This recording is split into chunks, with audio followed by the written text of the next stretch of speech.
All right, so we're going to start off with May 2023. I have the answers already to help save time, but we'll go through it and explain it and make sure we understand and everything, right?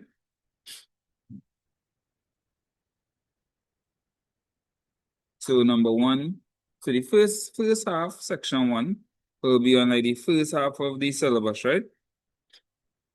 And then the second half, section 2, will be on the different departments in most cases. So let's see number 1, section 1.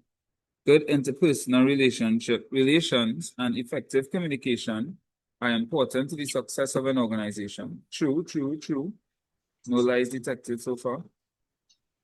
State 3 benefits of maintaining good interpersonal relations within an organization. So they asked, what are some benefits of having good relationships with people? You feel more comfortable. If you're good with everybody, you'll feel more comfortable in the environment. You'll have less conflict. It'll be easier to work together with people, which means you'll have better teamwork. You'll have better communication. You can use real world examples. You don't have to think about what will be in the textbook. Put yourself in the situation. If I have a good relationship with people, I'll feel more comfortable. It'll be easier to communicate, easier to work as a team, less bacchanal. During staff meeting, while one is speaking, his supervisor used this hand gesture shown below. So just 2 ways in which this gesture could be interpreted. To me, it could be interpreted as you're trying to fight. Because why you putting up your hand to stop me from speaking while I'm speaking? I can say, excuse, wait 1 second. But anyway, it can mean to wait or it can mean to stop. Anything like that, right? Yes, sir. You are sure you could do that? If you're talking and you see supervisor pop your hand, I'm sure you could interpret that in certain ways, right? You don't need a textbook for that. I have a question, sir, right? Say that again? Um, I have a question, right? So, Uh-huh. I see you put stop and wait. Is it that you just put in it like that, or we have to put it in a whole Right. sentence? So, very good question. It depends on the amount of marks. So, this is state. State and stuff like that is normally be 1 mark each. So, I am getting a mark for stating the interpersonal skills. So, you notice these aren't in sentences either. Same thing here. I'm getting a mark for stating what the interpretation is. If I say this interpretation could mean stop, this interpretation could mean isn't giving me any marks. What's giving me marks is the stop. Or this could mean that the person wants you to wait. Or this could mean that the person wants you to is not going to give me that 1 mark. What's giving me the 1 mark is wait. So when it's 1 markers like that, you could state the answer. 2 markers or more, that's when you're going to have to go into your sentence bag. That's when you're going to have to write out a full sentence and explain in more detail and stuff like that. Basic questions, when they say state, like this one again, this is going to be 3 marks because there's 3 advantages. You just have to state the answer. Okay, thanks. No problem. State 3 advantages. So before I continue, that is the beauty of not doing a language subject. When you're doing language subjects, you have to go into your full sentences because you're getting marks based on grammar, punctuality, grammar, your punctuation, vocabulary, spelling, etc. Right? Business subjects or non-language subjects, you're not getting tested on those things. So you could spell words wrong. You could have errors in your grammar. You're still gonna get the marks. Right? State 3 advantages of using multimedia presentations as a channel of communication. If you're using a multimedia presentation, what are some advantages? I'm showing you we using multimedia right now. What are some advantages?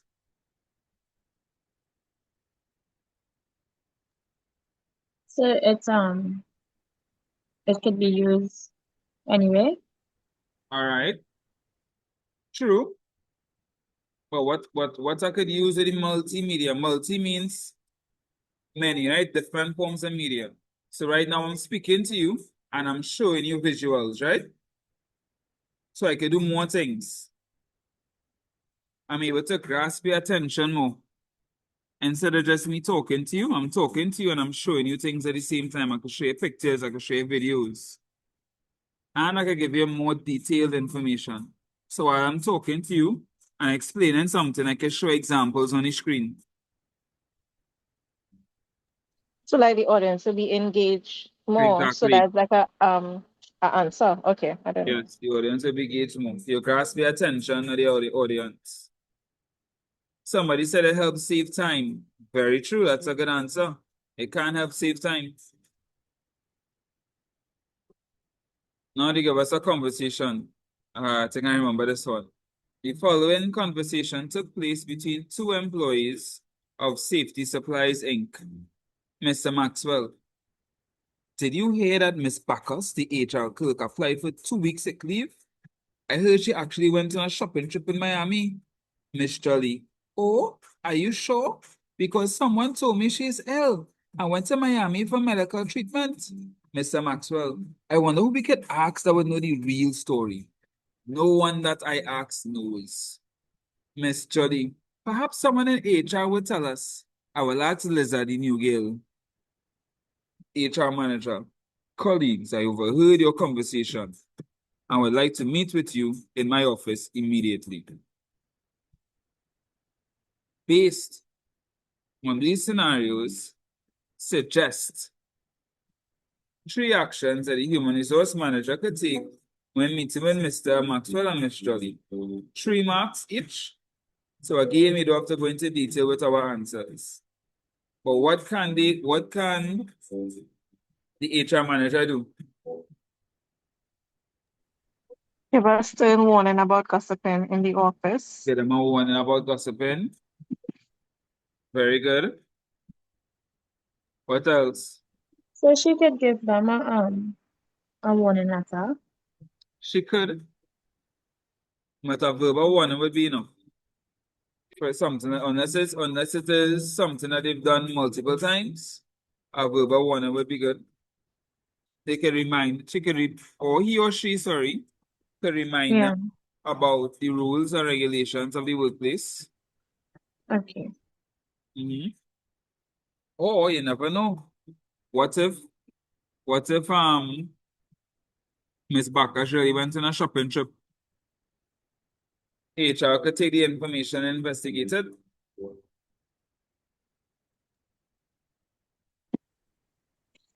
You're adding on to the bacchanal. I do say. So you can ask questions, gather information, give them warnings, remind them about the regulations.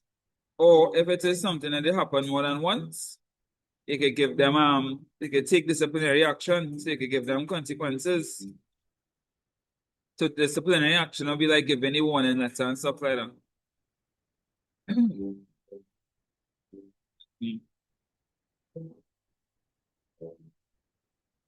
Somebody said correct them about the consequences of spreading misinformation, right? They could also warn them about trying to bring in the new girl. Remember, this was be setting up a better example. They try to bring in Lisa. Lisa just there chilling, trying to live her life, and now you're bringing her into your bacchanal. So you can warn them about Bringing the the new employee. person in. Last one, outline. There should be 4 marks, you see. Outline 2 strategies that the Human Resource Department could implement to improve employee relations at Safety Supplies Inc.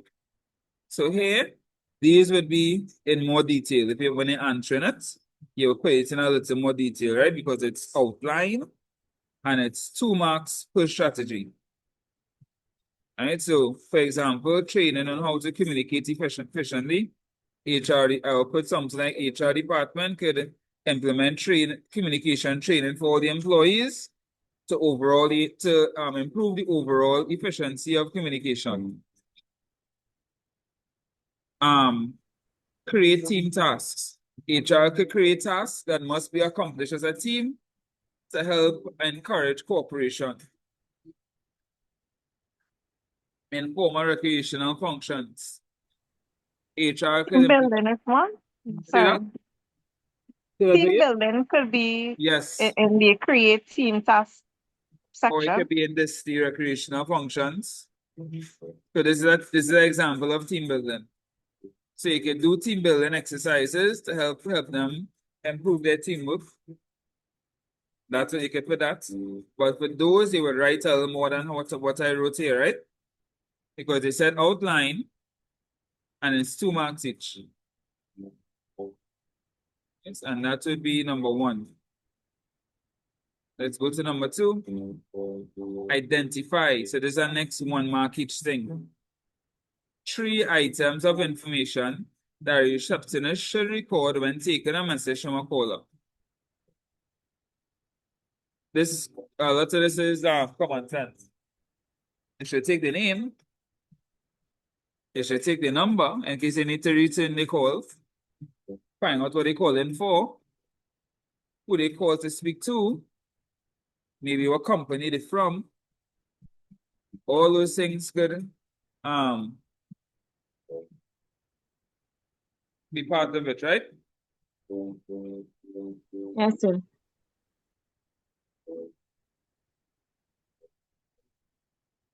State. This will be 2 marks because it's 2 reasons and I used the word state. I bet you. See, 2 marks. State 2 reasons why a company would use a courier service. You all know what a courier service is? Yes, sir. Right? You use it for transportation and stuff like that, right? Yeah, for delivery. Mhm. So why would they use a courier service? It might be cheaper for them. Right? What else? A faster service. Might be cheaper, might be faster, more efficient. Those are 2 good answers right there. They might offer other services that you may not be able to do on your own. Might have more options when it comes to the different types of delivery. And as I said, it would be cheaper. Very good. To have more work done in the office without employees having to leave. Very good.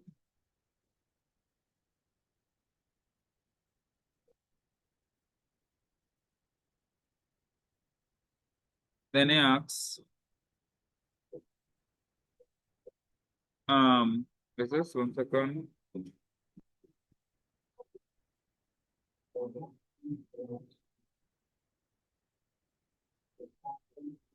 right, sorry about that. MJ Enterprises has its mail delivered to a post office box at the local post office. Say 2 advantages of using a service. You're saving money. Because it's cost effective. To be safer. You go into the local post office where it's have security and stuff to get your mail.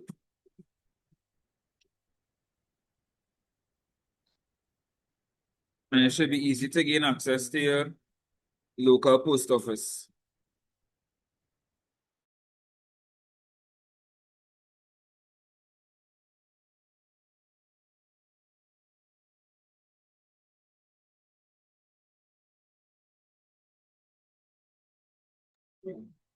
Now they have us with a, what is this, an advertisement, job vacancy.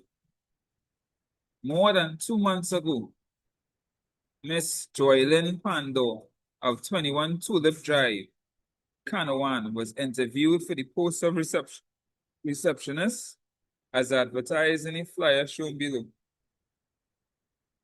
Excuse. Although she has the necessary qualification for the job, she has not been contacted by the company.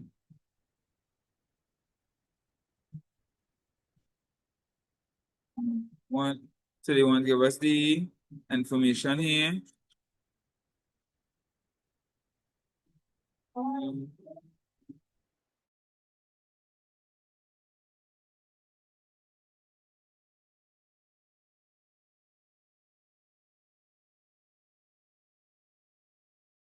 Assume you are Miss Pando, draft a follow-up letter to the company indicating that you are still interested in the position.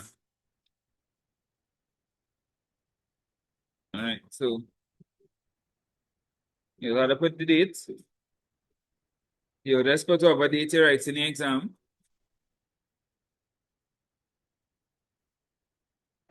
So technically, oh no, look, I'm not gonna say you put your information first, but look, they put it here for you. So you didn't have to, right? So, but normally if they don't do this, you would do this. Put your information first, your name and your address.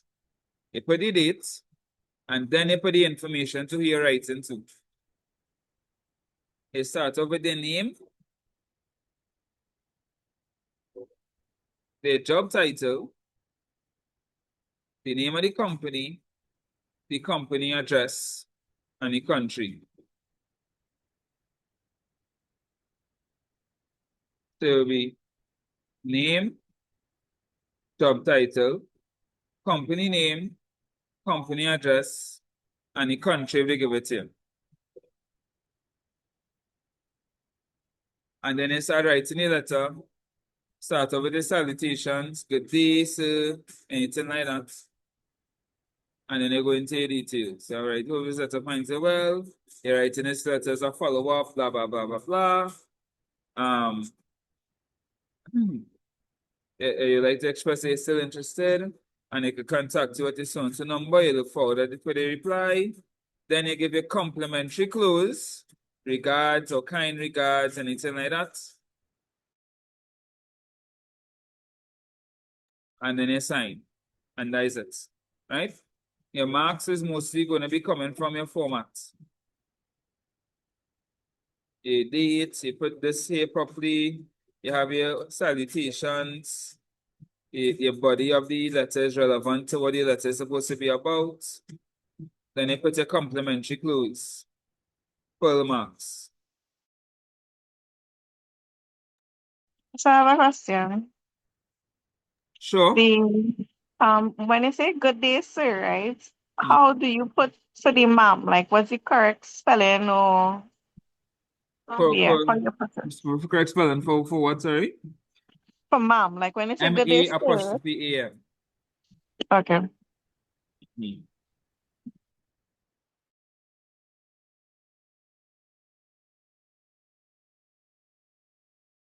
And there's the 8 marks right there. Just make sure you have what your format properly, right? That's what they check in for mostly, your formats. So normally, if they don't put it, you have to put this first, your information first, the person who's writing the letter, So we information put in first. that joining Pando on the right hand side, or you just Yeah, put it exactly how they on the have it left? here. Either Okay. one could work, really. You can put it on the right hand side or the left, but I would say put it on the right hand side. Yeah, But they put it in I've first, so long you don't time have to. thing, yeah. I prefer it this way too. This All way right. too.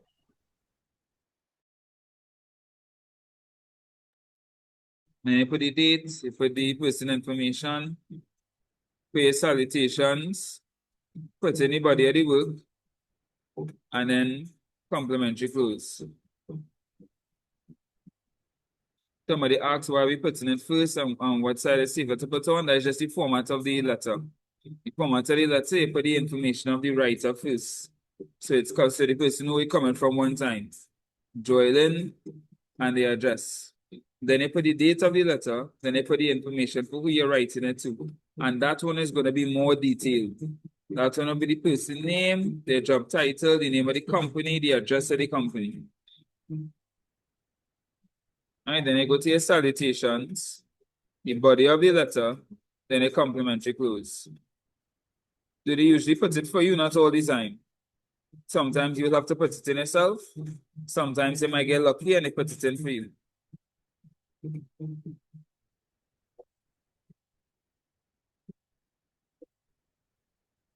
Alright, number 3.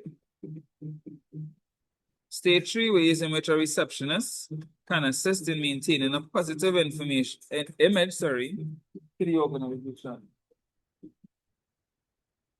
So for one, be nice. The receptionist is the first impression you get in the company. They're the first person that speaks to you on behalf of the organization.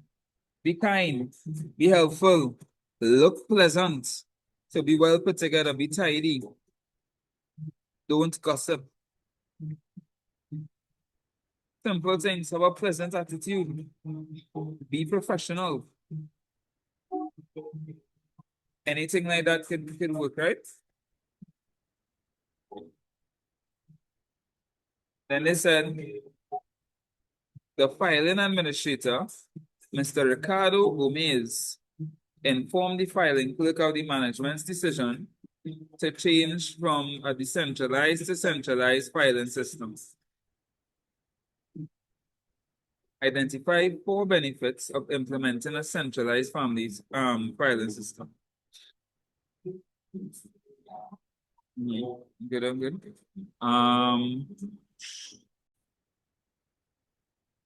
Right. I was asking if you know what a centralized system is. Everything in one room? Right, everything in one place, right? So a centralized filing system will be filing for all the different departments in one place. Right. Cost effective. Cost effective. What else? Documents won't get lost. No Documents duplicates. won't get duplicated. That's a good one. So as per understand, less wastage. Less wastage. Yeah. That'll kind of be like the cost thing, but I'll take that. Okay. It'll be more efficient as well because you'll have to hire people specifically for that. Somebody say easy to track files. Kind of should have won this now, but yes, that is true. Reduce time searching for files. They better again utilize the space better. Let's see. Somebody says easy retrieval of documents. That is correct, Lashawana. Good job. More control in place pertaining to file access. Yes, that is true.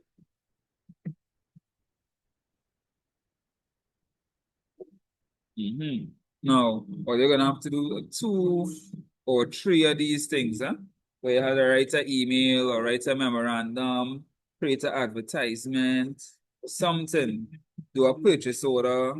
You're gonna have these things to do, so be prepared. We did a letter just now. Now it looks like we have an email coming up. Mrs. Brittany Williams, and this is now number 3. I'm ready to do 2. Mrs. Brittany Williams has been employed as a filing clerk with Delta Legal Corporation for the last 6 years. Based on her outstanding performance, she is offered the position of administrative assistant in the accounts department.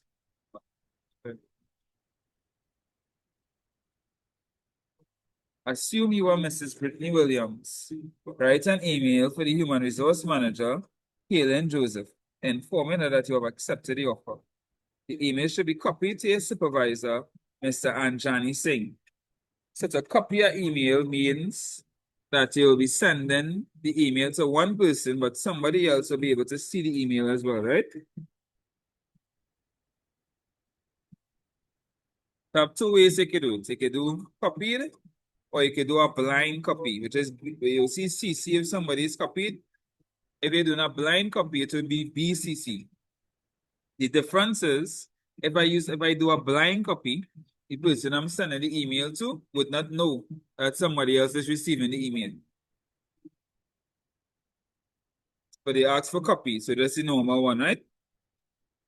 So the CC part is where you put in who's being copied. So I'll put 2, and I'll put the person who I'm emailing, kjoseph@dlc.com. CC, Mr. Anjani Singh. The email will most likely be asing@dlc.com, since Kaylin Joseph is K Joseph, and Johnny Singh will most likely be asing. The date, I put today's the same day's date. Whatever date it is you're writing the exam, that's the date you put in. Subject, the subject must be related to whatever you're writing the email about. The emails to show that you're accepting the offer to be administrative assistant. So I put acceptance of offer, administrative assistant in the accounts department. And it's the subject. And then I go into it.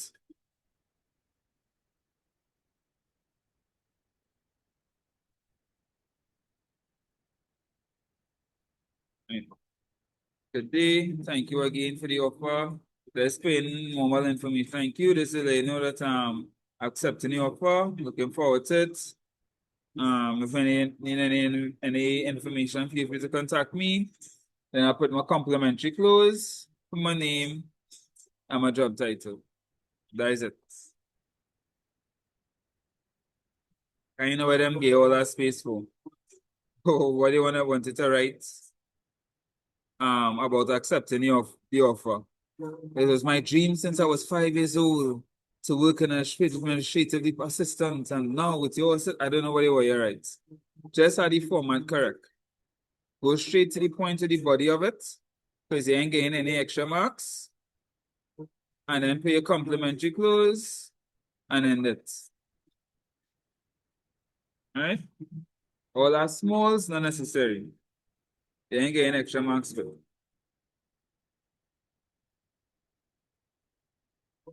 And now we read section 2. So we do the first 3 questions in section 1. Now we have 3 questions in section 2. Another 50 marks each, which will add up to a total of 90 marks in all for the paper. Why they ain't changed the structure of this paper yet? I don't know, but... So it's 5 questions or 6? 6. Okay. Each question is 15 marks each, comes up to 90. Okay, I guess I know why they ain't changed it. The SB is with 50 marks. This is with 90.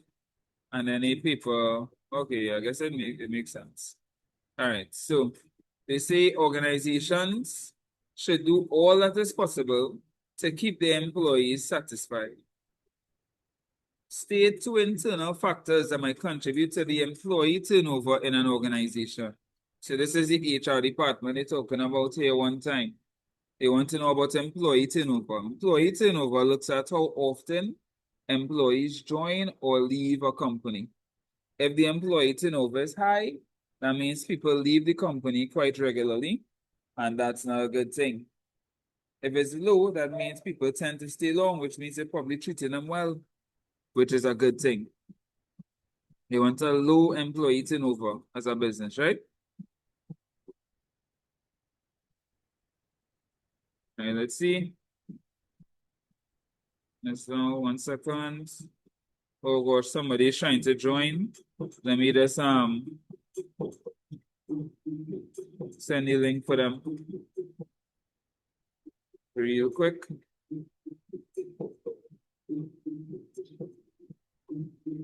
All right.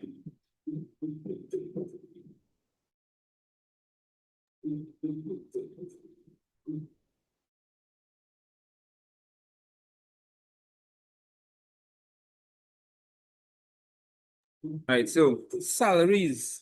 You're not paying my good. I'm gonna leave to somewhere who paying my good. The working conditions. If they are poor, I'm gone. If they're great, I'm gonna stay. What's happening? All right. The leadership style or the management style.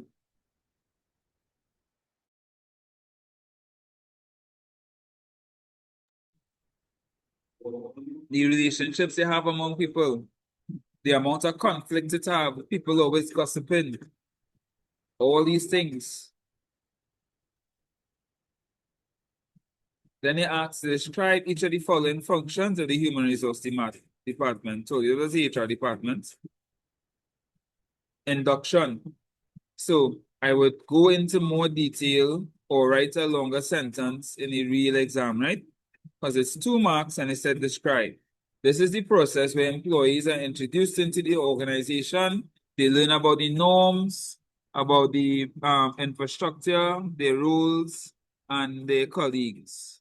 I'll go into a little more detail, right? Appraisal. This is when the employee's performance is assessed for over a particular period of time based on a particular rubric. Right? I'll go into a little more detail. But induction is basically introducing the employee to the company, letting them get accustomed to the new norms, learn the different places in the building, meet their supervisor, stuff like that. And appraisals are formal assessments of the employee's performance. So they'll have certain goals and targets to meet, and they'll be assessed based on how well they meet those targets.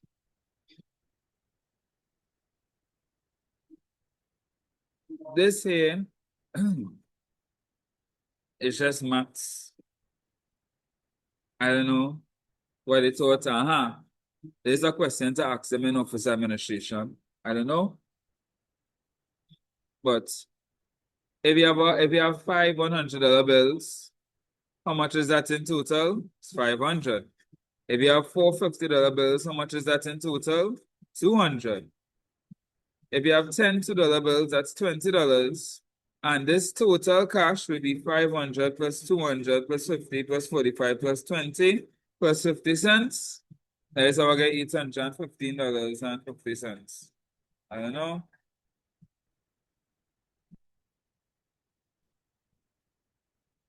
This whole thing had to add up to 616.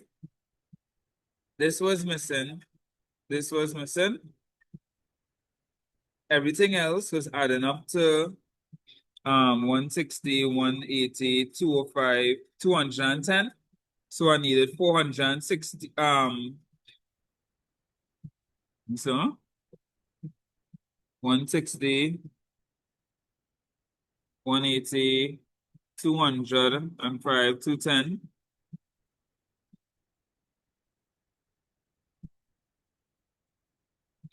All right.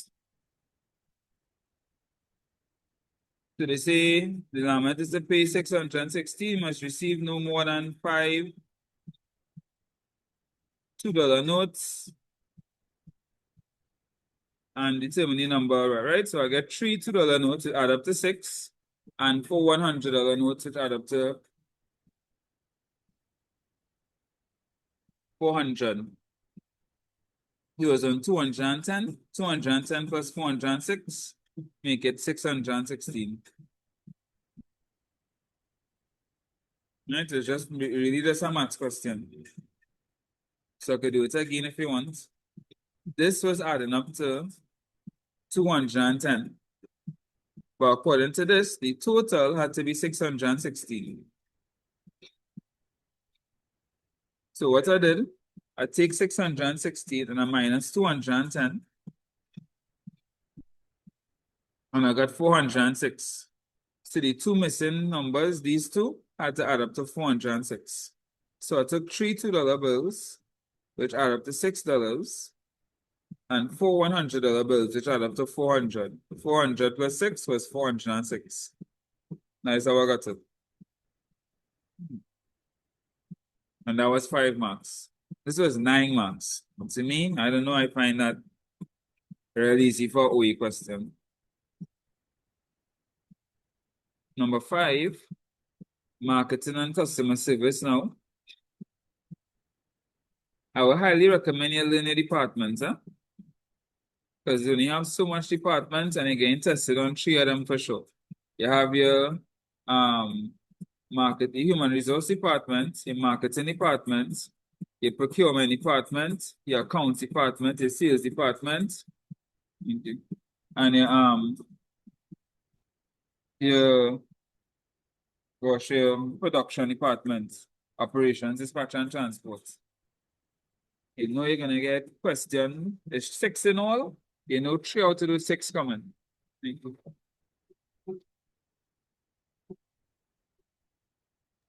So I only got 5: HR, marketing, procurement, sales, and production, operation.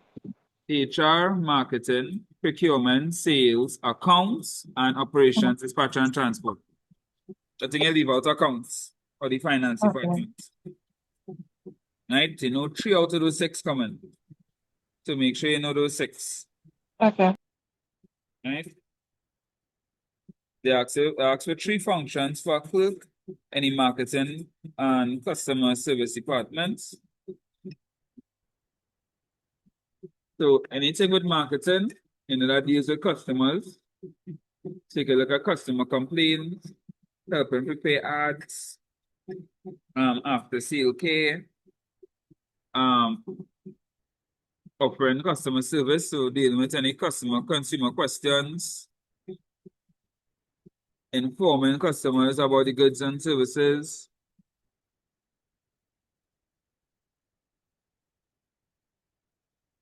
Anything like that could work.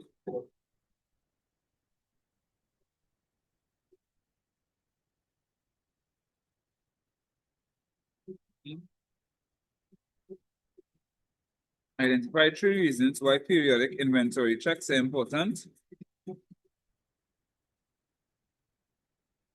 You can reduce the chances of persons stealing your money. No, not stealing your money, sorry, stealing your product. You could check to see if any goods getting damaged. You could avoid overstocking or understocking because you don't want to have too much goods on hand or too little goods on hand.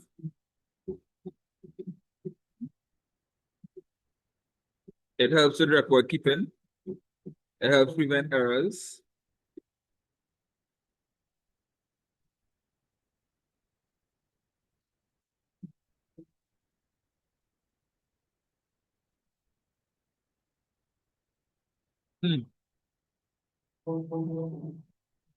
So take me up to the now.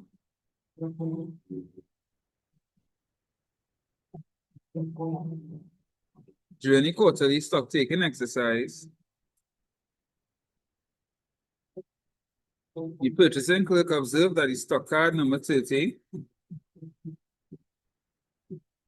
for white letter size paper was incomplete.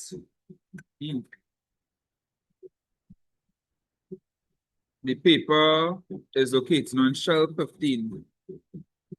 All right. Use the information in the table below to complete the stock card provided on page 19, sorry. All right. Let's see.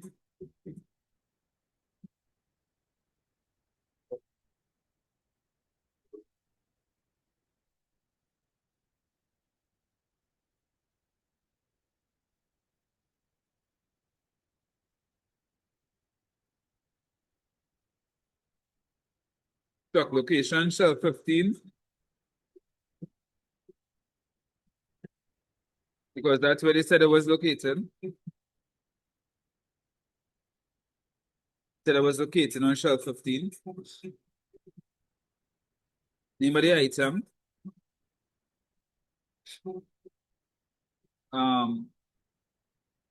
White letter size paper.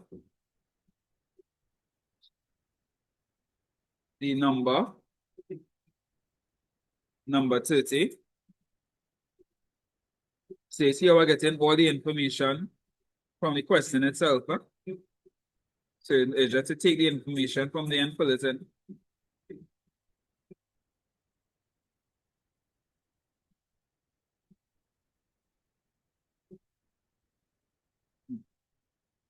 So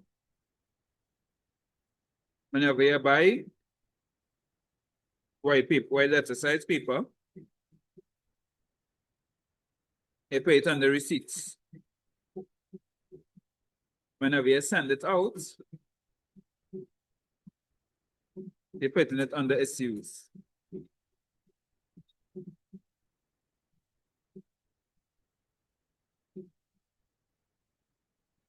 So the first one, your balance in stock, 8 boxes. That's saying how much you have at the start of November. You have 8 boxes in stock.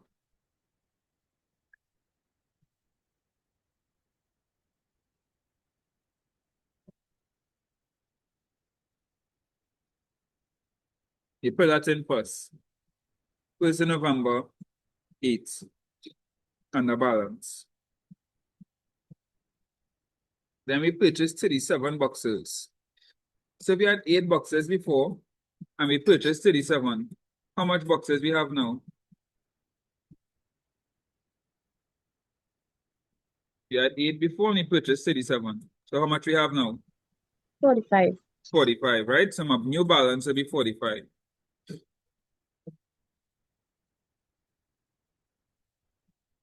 So under receipts, I'll record the 37. I'll put the invoice number. I'll put who I buy it from. My new balance is going to be 45 because I had 8 before and I buy 37. So now I'm 45.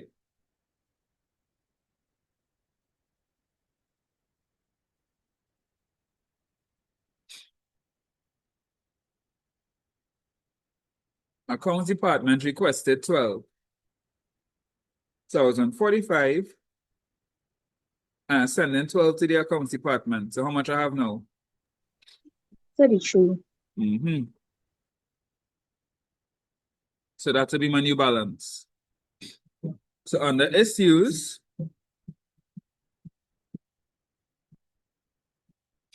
I'll put the amount of SU and my balance will now be 33 because I had to send 12 from the 45. You'll catch the gist so far? Yes, sir. All right. 33. SU 30 more to the main room. How much I have now? 3. Yeah, 3. 3 remaining, so my balance is going to be 3.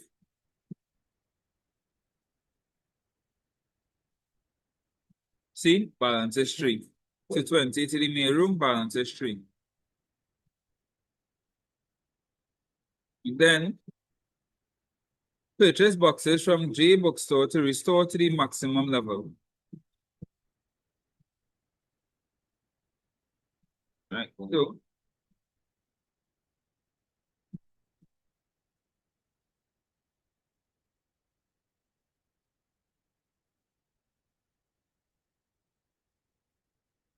the maximum level is 45. So if I have 3, how much would I have to purchase to put me to 45? 42. 42. So that's how much I purchased. So on the receipts, I'll put 42. And my balance will now be 45. Right? I had to reorder because I reached 3, which is past my reorder level. That's why we had to reorder. Right?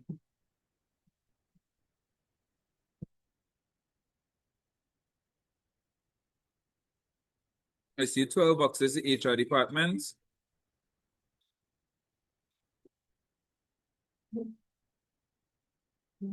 So I had 45 at SC11. How much I have now?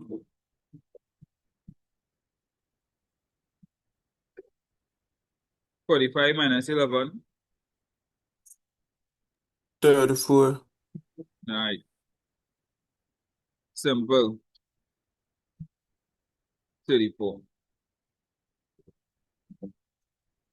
And that's how you do it. Right? All the information is right there. Any question? So, you know, I don't understand. I get lost from the 26th of November. I don't understand Which how you one? get that 42, the 26th of November when you purchase the boxes from J Bookstore. Right. This one here. Purchase Yeah. boxes. Right, so they purchase to restore it to a maximum level. The maximum level is 45. You see that? Oh, okay, okay, okay. Right. So it's basically just watching it and okay. All right. Getting all the information from the thing itself.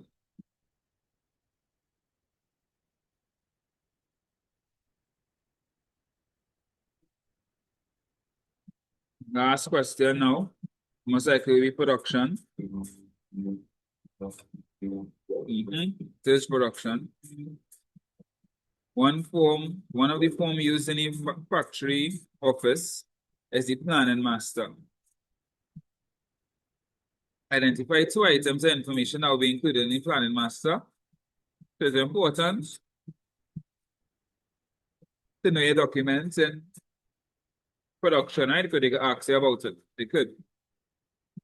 The planning master is the sounds like the master sheet for everything you need to do as it pertains to production in the factory. What materials you'll need, how much time it will take to produce it, how much workers you need, what equipment you need, what the cost, how much you're going to produce, or how much can be produced. Everything pertaining to production will be there.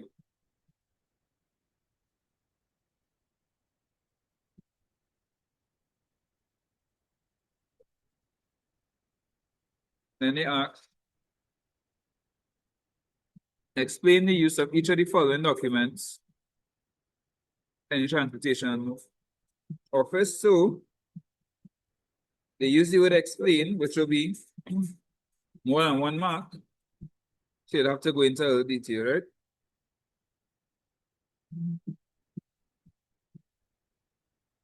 The delivery schedule documents.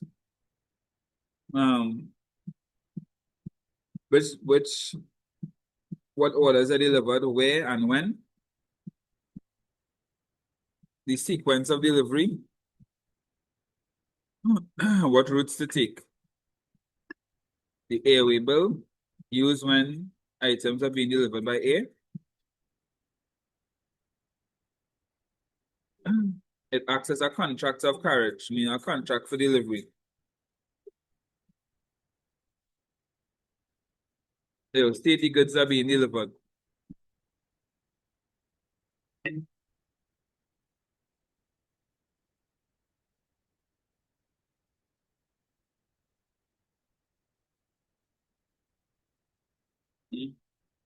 Now they say, in what sip and drink manufacturing company? I feel like I need to visit this company. Sip and Drink Manufacturing Company is located at 14 High Street, Rousseau, Dominica. On 20th of April 2023, Mr. O'Brien Henry, the operations supervisor, was inspecting the new juice extract machine when it malfunctioned. Assume you are area Charles operations clerk.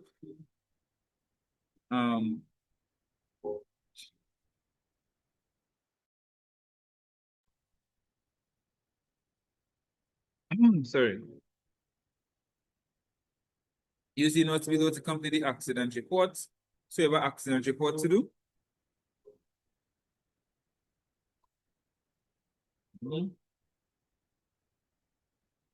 Right.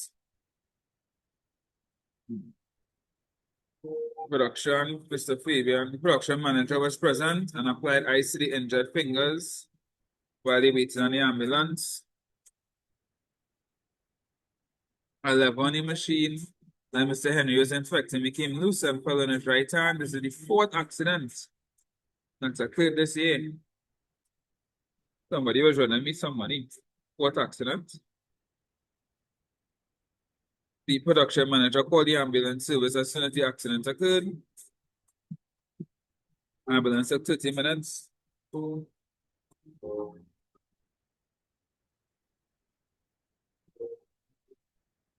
Taken to the hospital, given treatment and released.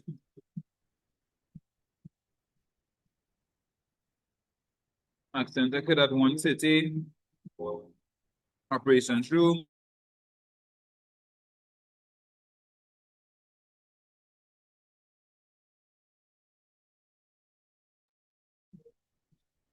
Two of Mr. Henry's fingers on the right hand were bruised and swollen. Ouch. So accident report. I'll put the name of the employee. That was Mr. O'Brien Henry who gave the accident. Hard luck by O'Brien. Accident number 4, because this is the 4th accident. They put the date of the accident and the time.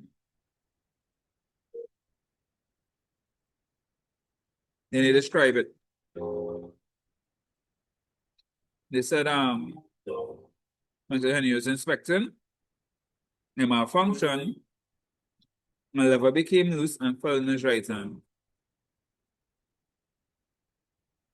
While carrying out the inspection, it loose and fell in his right hand. It occurred in the operations room. So his right hand was bruised and swollen, and we put to witness it. Actions taken would be the ice that was put in his fingers. But it have ties. They did not apply ties, they applied ice. You know why it have ties there? That's my bad. The ambulance was called. He was treated in the hospital, yeah, and then released. That is it. That's all you had to put. Because that's exactly the actions that happen. And this is how much marks? 9 marks. And that's the end of the exam. Office administration is possible. It's easy. You can more than do this. You all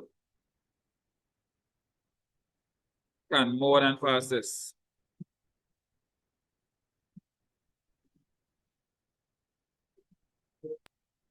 So from you being an OA teacher, and all the past papers you'd have looked at, like how we have it in maths and stuff, is it repetitive? Like some things you see in coming all the time, different questions, same things, like Kind of.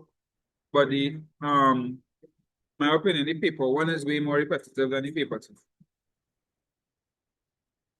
But you'll see for yourself, because you do a few paper twos tonight.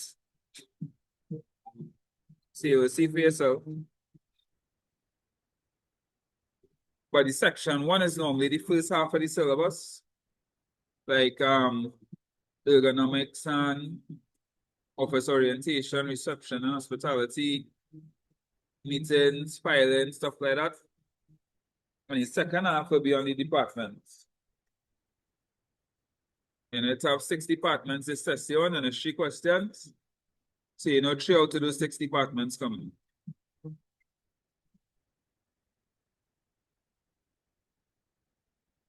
Right, this is May 2021. They say 4 factors that might influence the selection of an effective communications medium. The cost. I will choose the one that costs less money. The distance. If you're next door, I mightn't call you. No, if you're right next to me, sorry, I mightn't call you. Or if you're in Japan, I might send an email. The time difference as well. The urgency. To have a bomb in your car and I'm gonna write you a letter and hope you get it. I'll probably call you.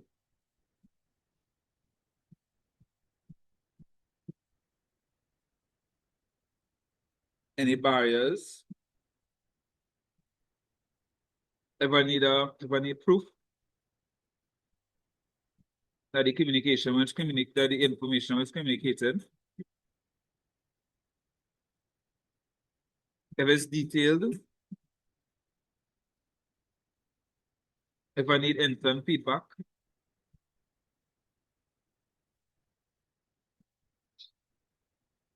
There's so much factors to choose from.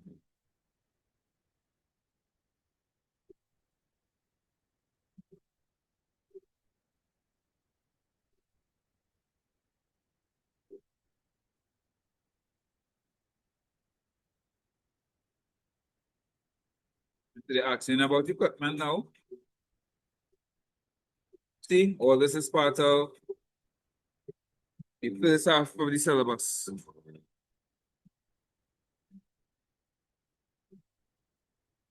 They want to know about what the franking machine is used.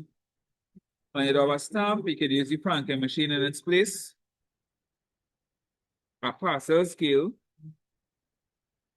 Your scale for parcels, it weighs the items that are being shipped.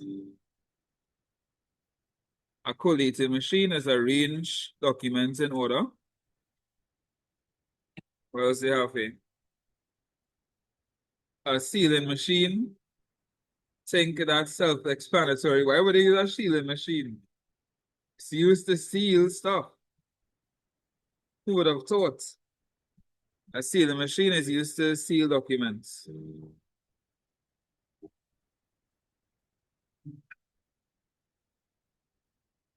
They could have used a different one, man. A sealing machine.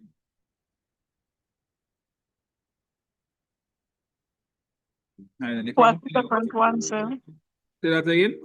What's the different one you're referring to? So plenty you could use. You could use a guillotine, use to cut paper accurately, a shredder, use to destroy paper. There are projectors. It have computers, laptops, a risograph. Risograph is a printer scanner copier, but a powerful one, capable of doing up to 500 copies and stuff like that. The fax machine. So I really thought money could I use. I find sealing machine kinda in the name. Yeah, it's a kinda obvious. What does a sealing machine do? Seal. How you get me wrong? That's what it's do. Sir, is that like a laminator then? Or is a laminator No. different? That's different. Uh, That's also a next a machine they could use. Equipment they could use a laminator. You said a risograph? Mm-hmm. Risograph. Okay. There's a printer, scanner, and copy in one. And it's very powerful. that is very, very cool. Say that again? So that's like something that I need to have though. Uh-huh. I wouldn't mind having one, so. So are those very expensive? Say that again? Are those expensive? Like very? Yes, they are. Let me see if I could find a price real quick.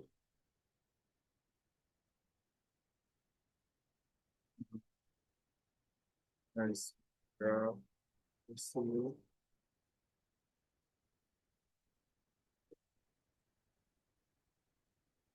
I didn't see any online. But I was sending the price. I'll see if I see any selling. I'll send you a price so you'll get an idea. All right. On the 10th of May 2021, Miss Leah Henderson received the following message.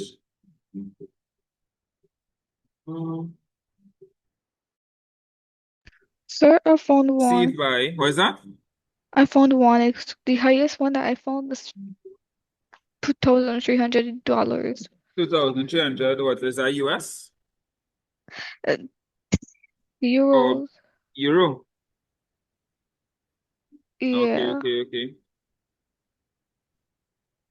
Not terrible, but I guess. Right. So received by Cheryl Doraville. This is the person who took down the message. The message is for Aldia Henderson, so somebody called for Aldia Henderson. Cheryl Doraville, the receptionist, will have answered. Henderson probably wasn't available, so they took down the message. This is who it was from. Mr. James Childs, Human Resource Manager of Caribbean Stores, St. James, Barbados. They are the one who called and leave the message for Aldia Henderson. It was a telephone call. So that's why they have the XA, and it's urgent. Re-interviews to the position of the accounts clerk. The HRM Human Resource Manager has requested that you email Mr. Peter Brown, the accountant, reminding him of the interviews.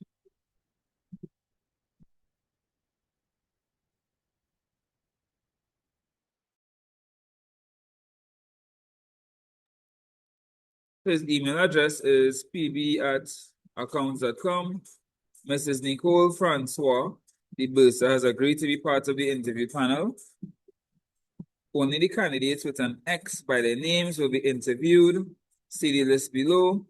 So Miss Deandra Brown, get the hard luck.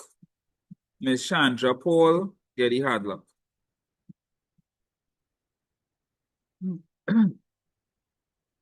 That's set information here.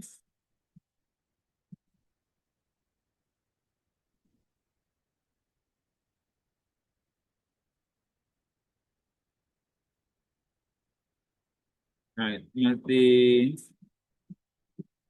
interviews should be scheduled in 1 hour apart. Interviews will be held 2 weeks from today's date. Interviews will be held in the company's conference room. The interviews will be conducted alphabetically by last name.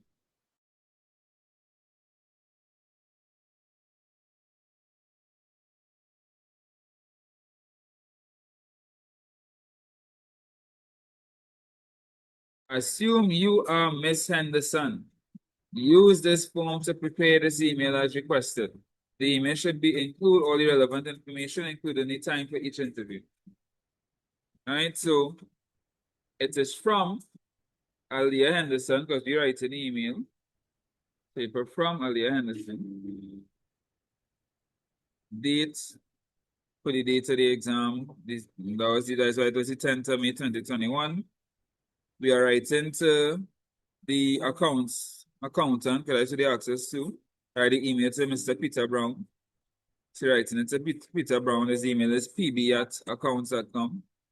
Reminder, interviews. And I put that as urgent because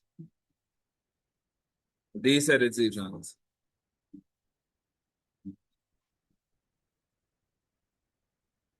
Good day. Please know the following pertaining to the interviews.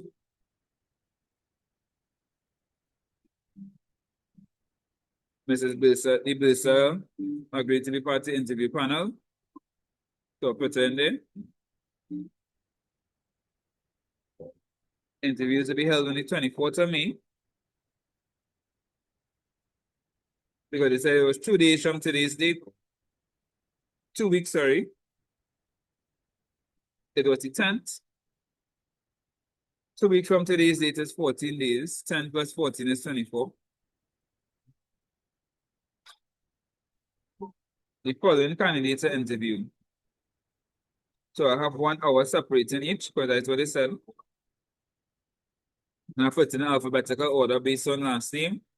So Henry first, then Michelle, then Mark James, then Elisa Williams. Henry, Michelle, Mark James, Elisa, 10, 11, 12, 1. And then a note that Deandra Brown and Chandra Paul and get through. The note not shortlisted, Chandra Paul, Deandra Brown. State where the interview will be held, because that's information they gave us. It will be held in the conference room. Any other information, please contact the HR manager. Regards from a complimentary close. Ms. Alia Henderson, administrative clerk. Basically, once I have the format, you just put in the information they give you. That's all I do. I ain't paying anything extra, anything like that. I just see the information they gave me, and I put it into the letter. Or the email, sorry. That is all. And that is all. How much marks? 7 marks. I don't know who need all this writing. But yeah, I get to have a day in case people make errors and stuff like that.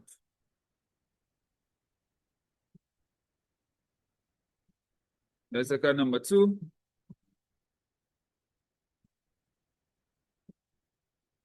Define each of the following terms as they relate to the information management. Archiving. Archiving is when you store documents that are not frequently used away from the regularly used documents. So you store it somewhere else, safe. Batch processing is when you process documents in a group instead of individually. Then they ask you, to explain each of the following characteristics of an effective records management system. First one it asks about is security. So an effective records management system should have some form of security where not only are the documents safe, but only person who have access, who have authorized access to it, should be able to access the files. Right, so as I say, access protocol should be in place, as well as physical security measures. You don't have to put it in such fancy words, just put it in your own words. It should be protected, not everybody should have access to it, stuff like that, right?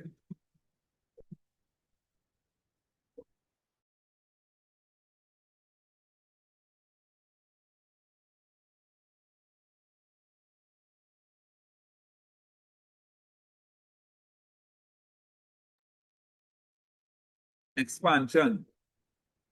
An effective records management system should be able to expand or grow in size relatively easily when necessary.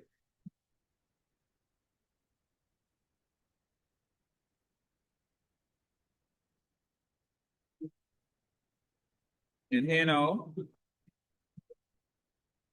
after graduation, Imani Booth sent out several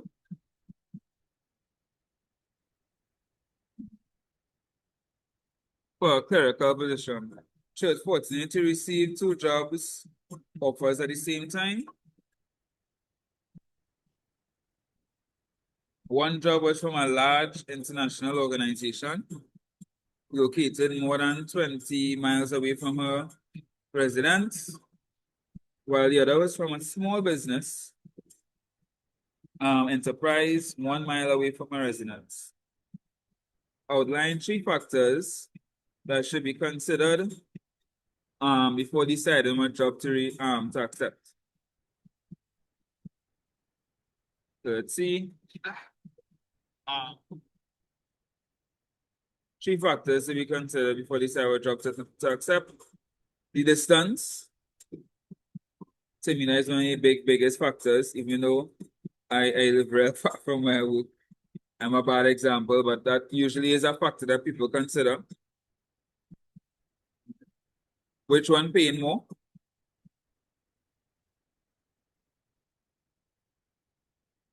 The experience, which one you get more experience from? The opportunity for growth or promotion.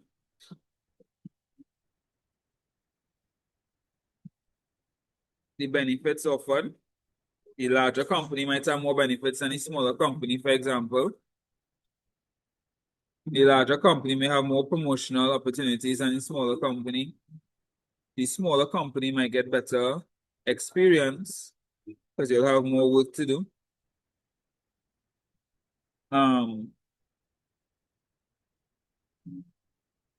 All of those are factors to consider, right? So because it's say outline is one of those things you have to go into a little detail. So I wouldn't just say cost, distance. I will write out a sentence, right?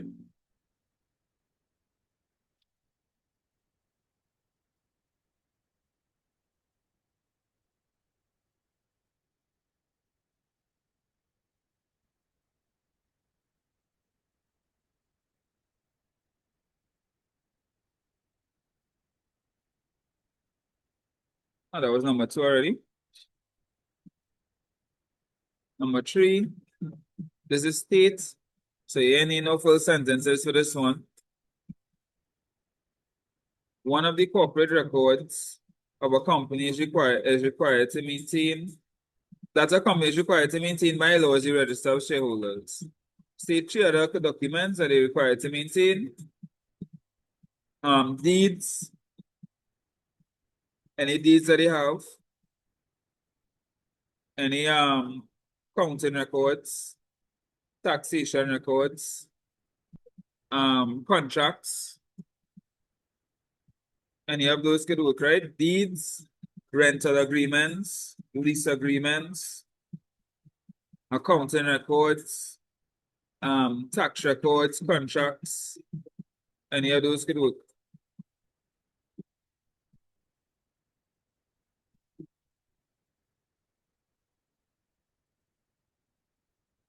A business registration. All of those could be options, right?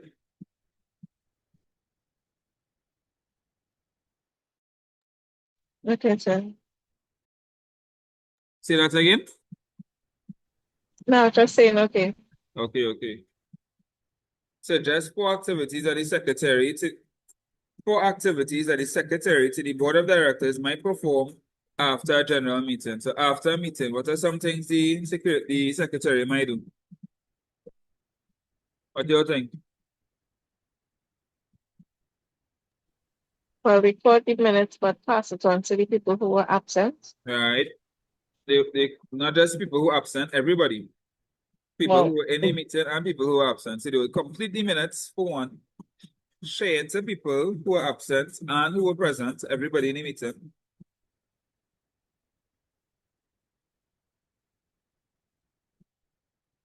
What else?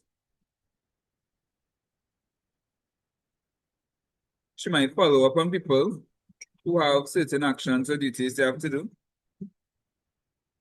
based on the meeting.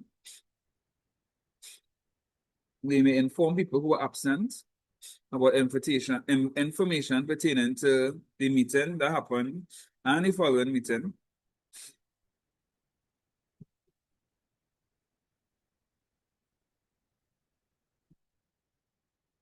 There's supposed to be approved minutes. Update records with the approved minutes of the previous meeting.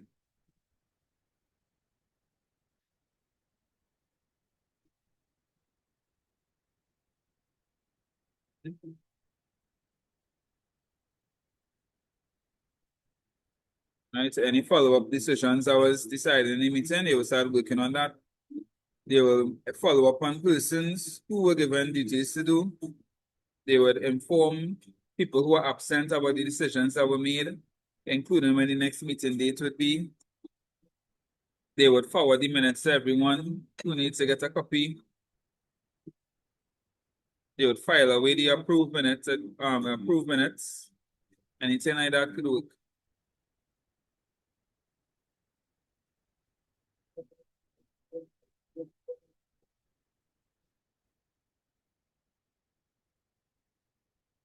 Right. General Manager, Mr. Charles Knox, is planning to travel to Europe to the first annual general meeting of the global group of companies.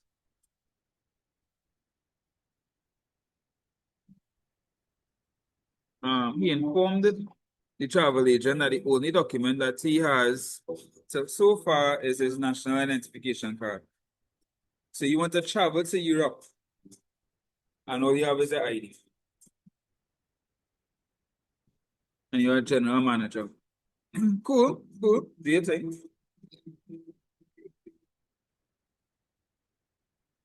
Assume you are the travel agent. Recommend 3 travel documents that might be required to travel to Europe. Describe the purpose for each. You might need a passport, big man. You want to leave the country, you're going to need a passport. The passport shows that the government has given you permission to travel.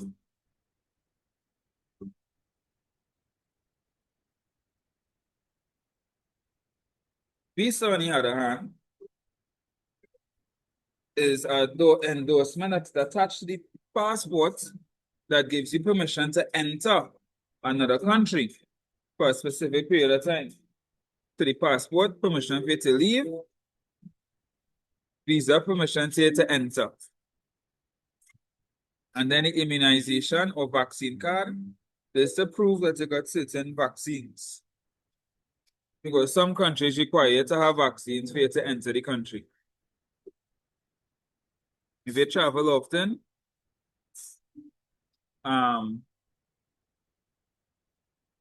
you would know about these things for sure.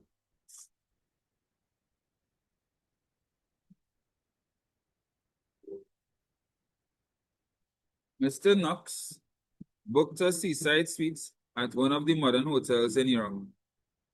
Advise Mr. Knox of two advantages of paying for his accommodation by credit card. So when you use a credit card, you receive what we call points or miles, like a redeem. Right? So there's benefits of using a credit card, right? It's also safer. Somebody steals your credit card, you can call and cancel it. Somebody steals your cash, you can't cancel that. It's gone. It's easier to carry around.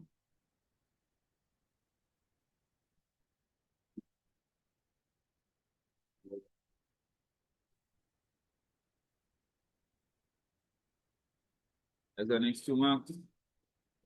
And I see in the number 3.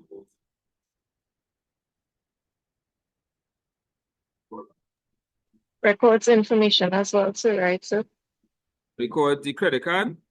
yeah, well, Oh, yeah, every time keep you track of your spending. keep Yeah. track of report. And that is number 3.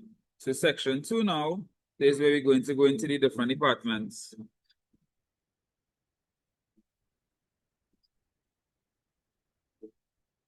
Number 4A.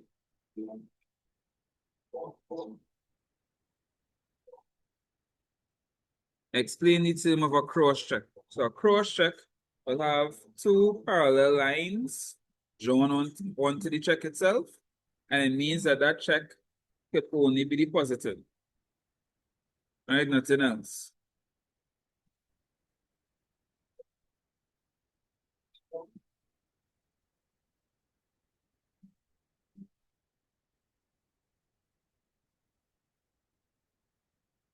Then they say on the 12th of May 2021, Suzanne received the check shown below as a birthday gift.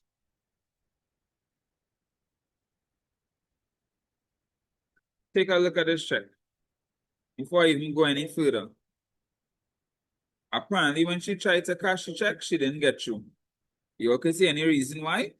So it's Because the check was from 28th of December 2000. Exactly. 28th of December 2000. It This is expired. on the date of May 2021. So start off bad day. What else?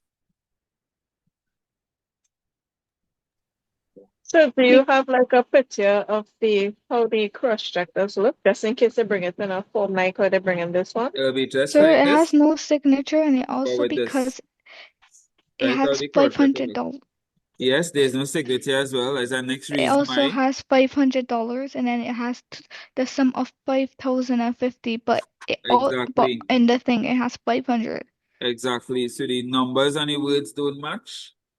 There's no signature, and the date is wrong. They ain't getting this check, not gonna cash anytime soon. Right?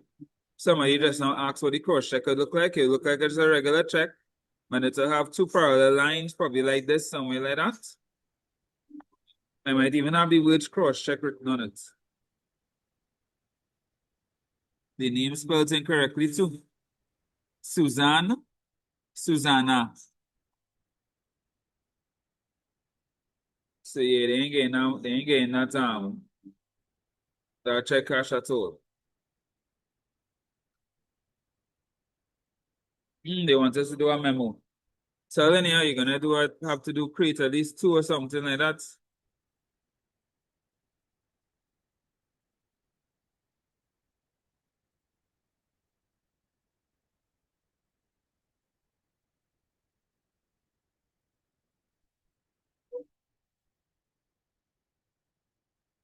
Right. Mr. Lucas Sidney, a human resource manager, identify the reason why persons choose to leave a permanent job after several years of employment as poor working conditions, low job satisfaction, limited training opportunities, and low salary. Fine, low salary could be number 1, but cool. Brittany Boyce, a human resource clerk, was asked to assist the department in addressing these reasons.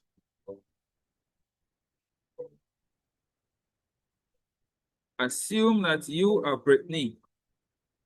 Use the following form, write a memorandum for the human resource manager outlining one way in which a company could address each of the reasons given above.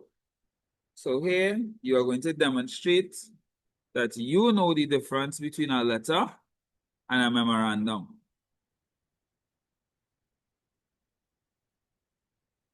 Say, notice I have no salutations. You do not use salutations in memorandums. You'll notice at the end, I have no complementary clause. You do not use complementary clauses in memorandums. Those are letter things. Sir, also it has this subject It has and this. it has subject and it also has to, and usually letters don't have to. It's some you will say dear whoever in the letter. Yeah, you don't have to say they whoever. That's what I mean when I say the salutation. Okay. Mhm. All right. So let's go straight into the information as some of the reasons why persons leave permanent jobs have been highlighted, identified some ways in which a company can address them.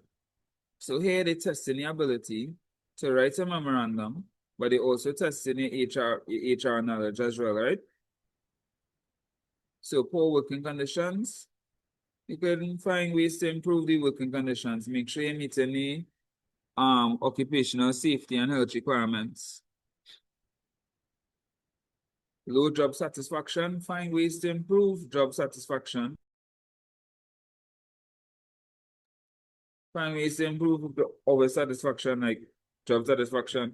Have more employee recognition, improve the benefits given, have more informal activities.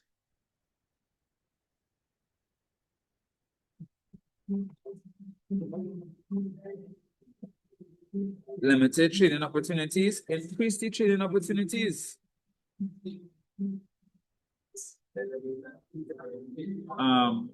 Low salary, find ways to improve the salary in increments over a period of time.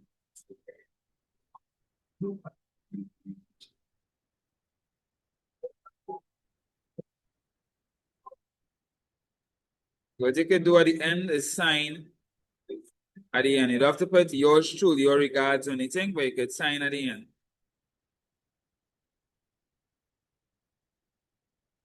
Number 5 now. Define its quotation as used in the procurement department.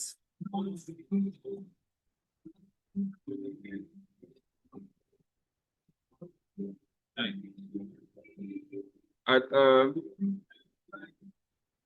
quotation is when you give information on the price of particular goods or services. The seller gives it to a potential buyer.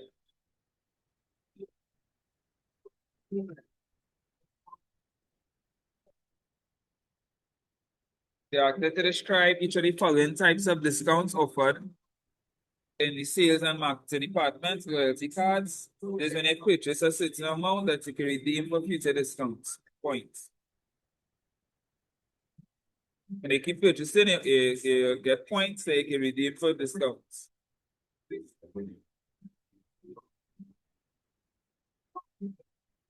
Next one. If goods are on consignment, it means they are selling on behalf of somebody else.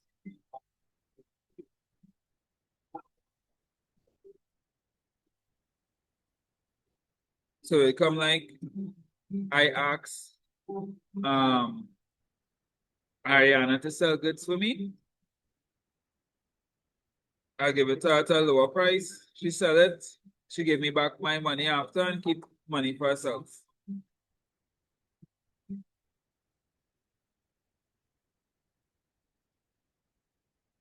Michael, Maraj, a clerk employed in the sales and marketing and customer service department, has completed a training course and acquired new skills. Describe how each of the skills listed below will enhance the work of the department. Of course, if you have more proficiency in data entry, you could enter information faster, more accurately, stuff like that.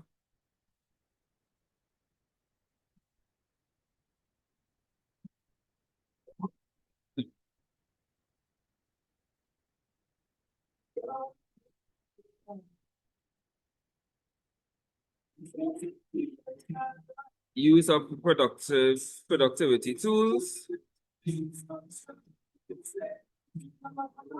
Now you can actually use the tools to improve your overall efficiency in production.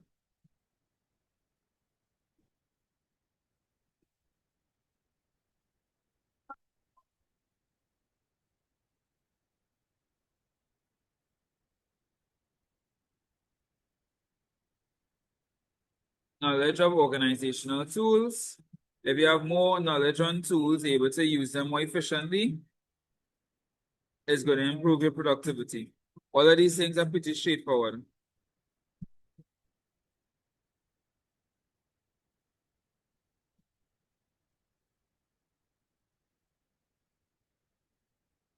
Literacy. If you have better literacy, to improve your communication skills, improve your writing skills, improve your emails, all of these things.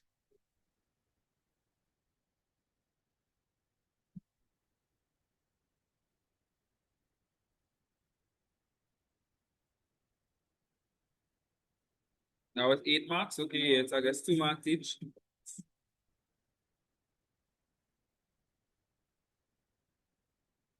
Assume you are Mr. Maraj.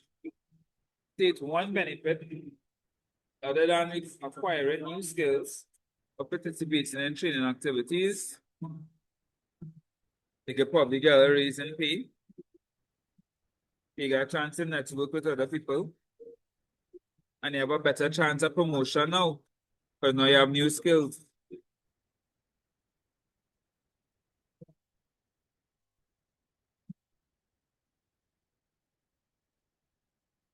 Last question. Why do we prepare a job card? To have a detailed description of the work that's going to be performed.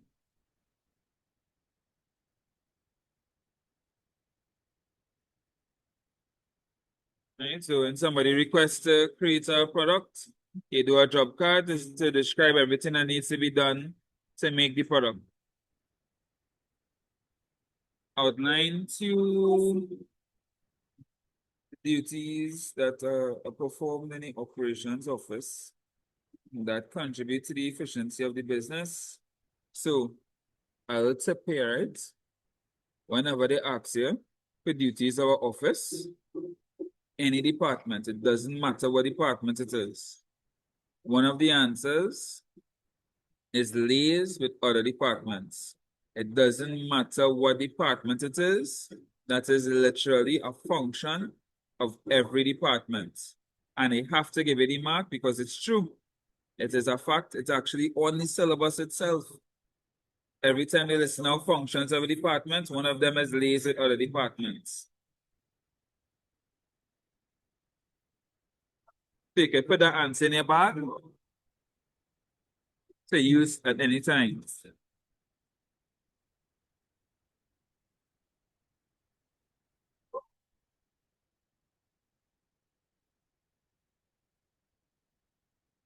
Right. Prepare documents related to production. Prepare shift roster.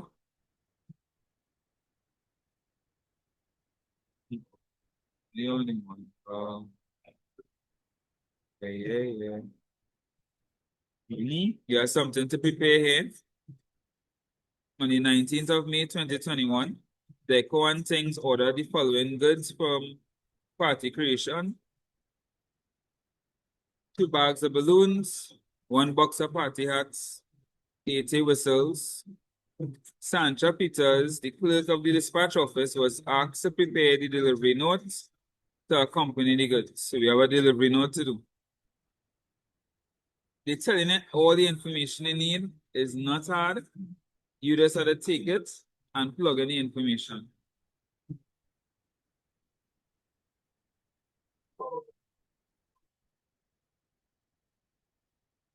Alright, the delivery will be made by Mr. John Gomez on the 25th of May 2021 and will be received by Mr. Tommy Felician, the production manager of Deco and Things. Use the form on page 21 to complete the delivery note. Watch.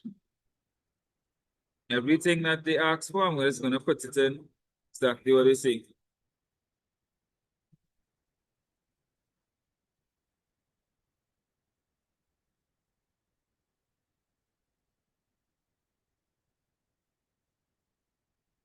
So, it will receive by Tommy Felician. Delivery will be made by Mr. John Jones and received by Tommy Felician. To Tommy Felician.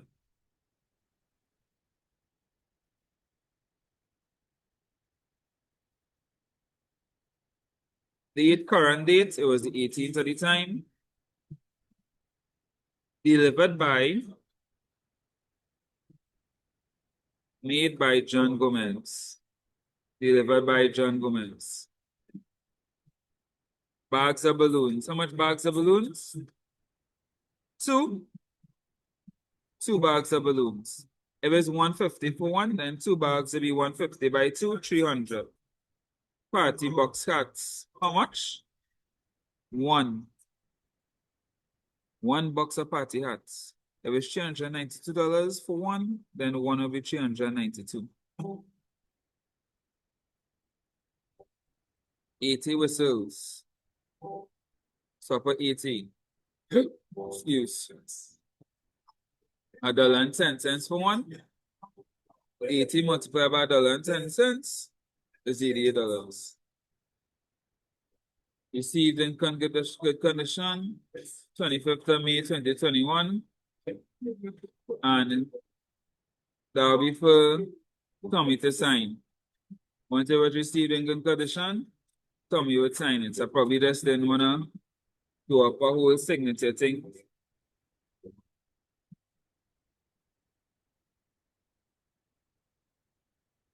But you just write his name, right? I just trying to be fancy. And I said, stuff like Dr. this. Fancy. Say that again?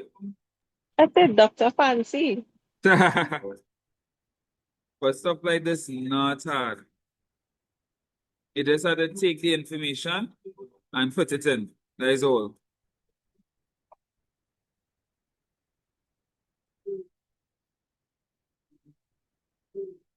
All right, let's try our next one.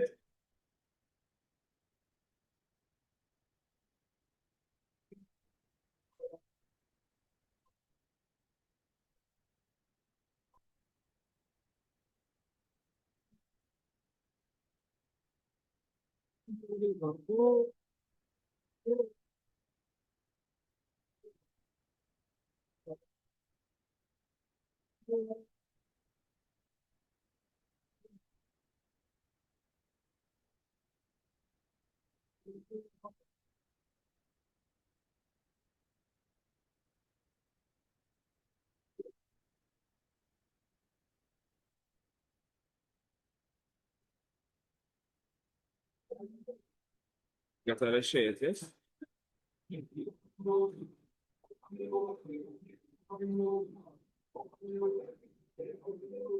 right, so we did 2023, 2021. This is 2022 now.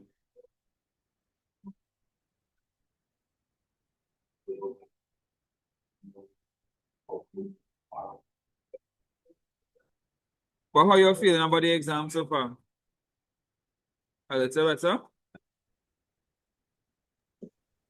So I'm feeling okay. I just need to revise tonight. All right. Same, yes or no? Yes, I know you see. Yeah. I understand. Just only day. All I want you to do is right. Just try to answer everything. Don't leave out anything, right? Try to write. That's all I'm asking you to do, please. Try your best to leave out stuff as little as possible. Right? Yeah. Number 1A. A job description provides valuable information for the applicant. So this is recruitment. Apart from the job title, identify 4 other items of information that will be found in a job description. The duties, the purpose of the job, the qualifications needed, the name of the organization. Those will definitely be on it, in it, right?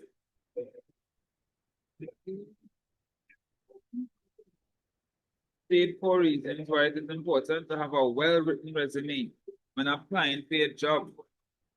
You have a better chance of getting hired, my friend. So it helps create a better first impression. It shows your communication skills. It helps you stand out among the other resumes. It can help leave a lasting impression. It's more attractive to potential employers. You want a well-written resume. That's common sense.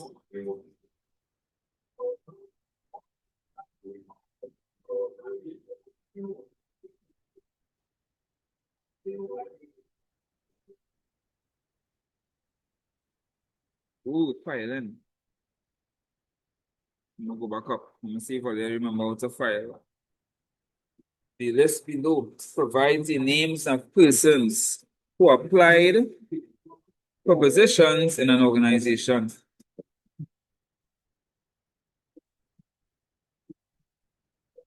You write the names in the correct indexing order. First name is inserted. Last name, first name, middle name. So how would Mr. R be filed? What you put first? From the examples, the last name Alright, first, so you put Al first, and then what? and it's Marie, so it'll be the first name No. second. No, You're you put doing second R. person. No, Al, I mean I'm reading it, but I'm just saying that from the example, yeah, Marie comes right, second, so the R. right, and is it? Because I have no middle name. No. Yeah. So R, Al, R. Next one now. What are you paying first? The Ali. What are you paying first? no, not the D. So we're not going with Dr. O. Ali. We're not Oh, doing HD Ali. No, we going in order of how to file each person's name. So how you filing HD Ali? you put in the Ali first and then the D. Uh-huh. And then Ali, the H. then H, and then what?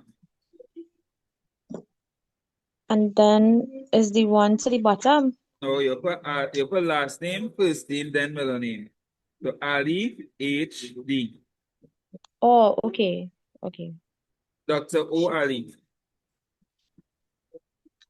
You put last name and then first name. Right, and you're leaving out that doctor, right? Yes, sir. Ali O.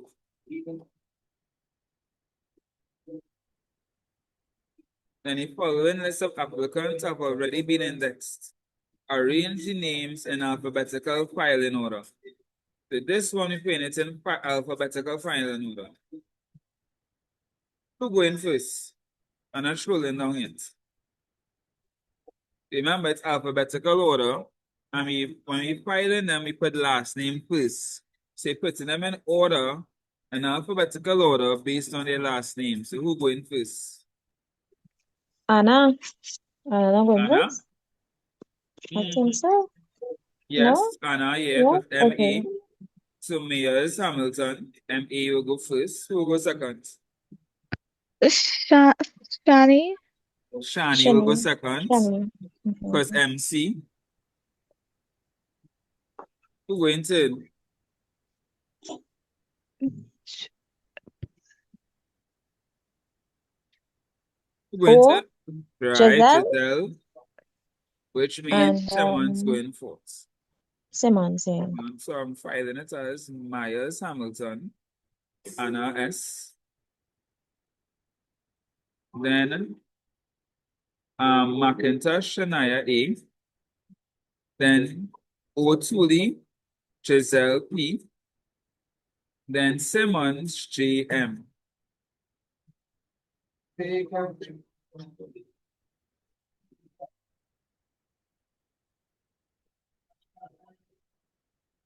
Number 2. The main function of the office in an organization is to disseminate information.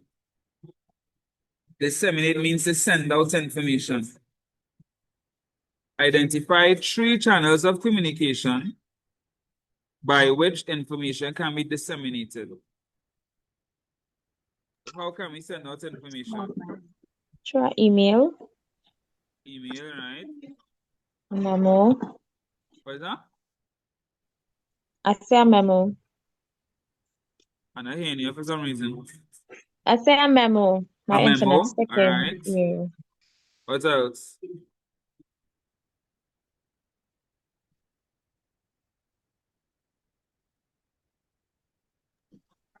So what about the minutes from a meeting? What about? The minutes from a meeting, a previous meeting. You can remember in Yeah, one but of the there's answers. just specific information. No, What because about I remember meeting? in one of the answers they say that everybody has to get a copy now. So I True. just thought, okay. What about meetings? What about what we're doing now? Video conference, WhatsApp group, text messages. Yes, I was gonna say that and oral as well too. Face to face.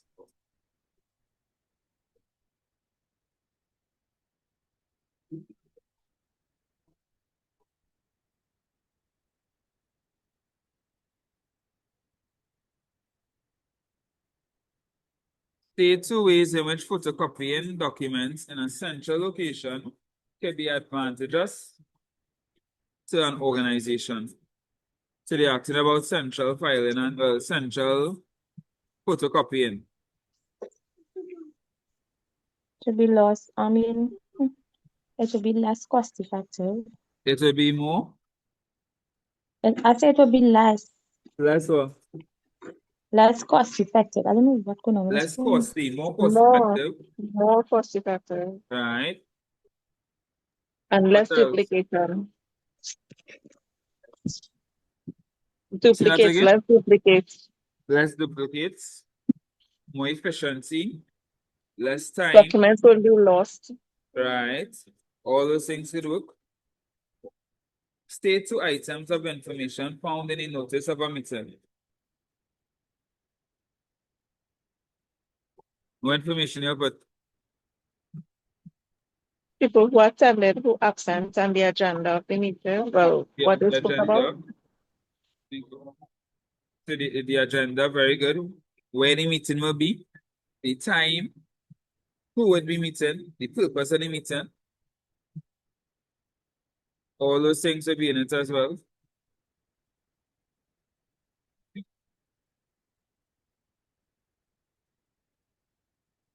Then a general meeting of the Student Council of First Class Center was held on Wednesday, the 4th of May, 2022. The following notes were written during the meeting. So they give us a note from the meeting here. Note from meeting was held in the business department meeting room, started on 3 p.m. Meeting ended at 5 p.m.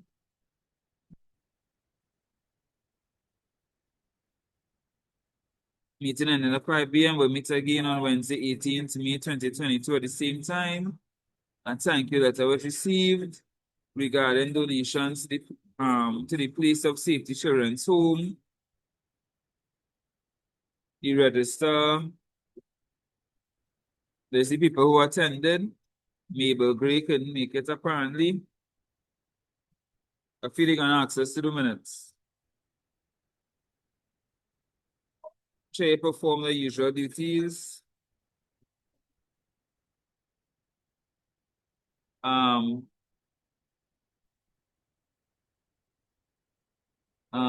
Many relevant discussions took place about the annual fair. Cost of posters advertised the fair. Sample posters were submitted, blah, blah, blah. Members that asked if they had anything else to contribute. So, few we have minutes to do. Let's see. Yep. Using suitable headings, write the minutes of a meeting from the notes given on page 8. So, there's different ways that people do minutes, right? I wouldn't say there's one solid way, but once you enter certain things in your minutes, it will be good. So you'll start off with the date, time, venue, the purpose of the meeting, which are getting all that from here. Everything I put in the minutes, I get it from here. So I put the date and time in the meeting, the venue, purpose of the meeting, who was there, who was absent. And then I'll go in any order of how things were discussed. Right? So what they will talk about first is any business from the previous meeting. And then the minutes of the meeting will be read. And it will be approved.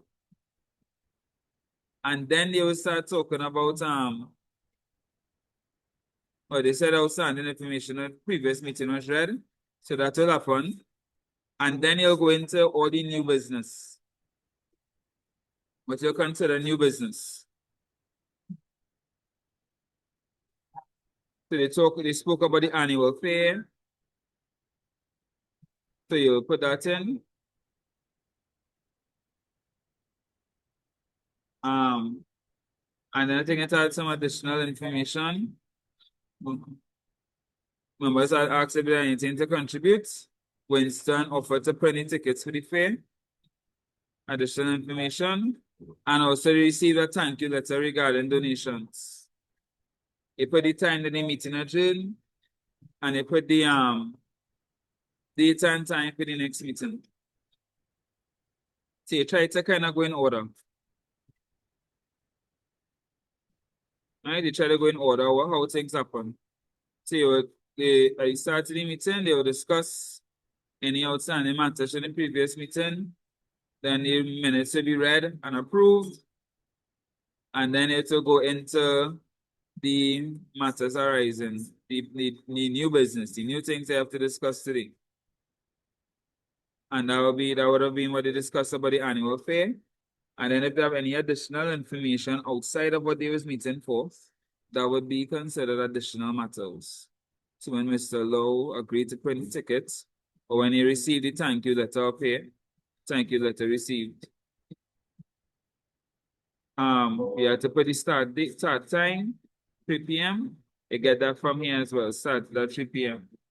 All the information that you need, you're getting it from in here. All.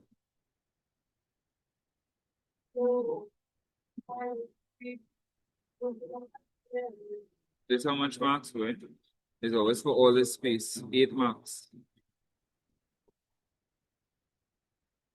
And next one now.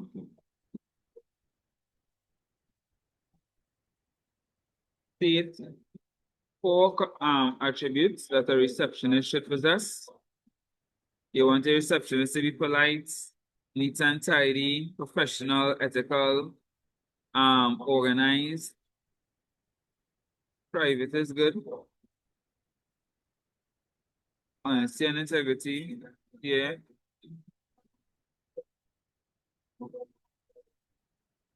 And you see, in large organizations, management sometimes assign employees to work in different departments within the same organization.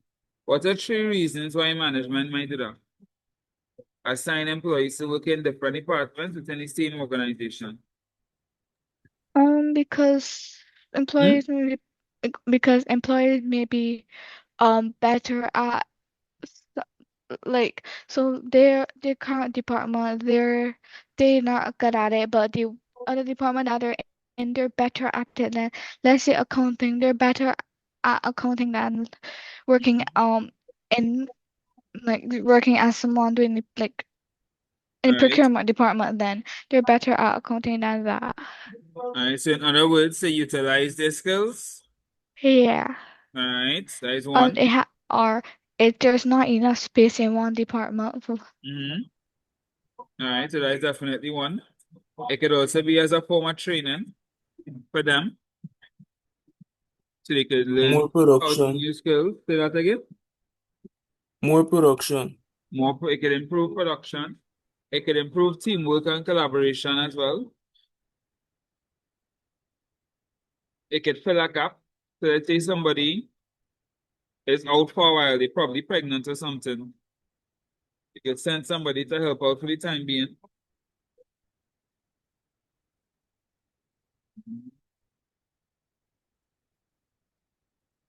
Save them money from hiring somebody else. Then you have Andrea Gill, who resides in Barbados, was invited to a conference in Washington, D.C.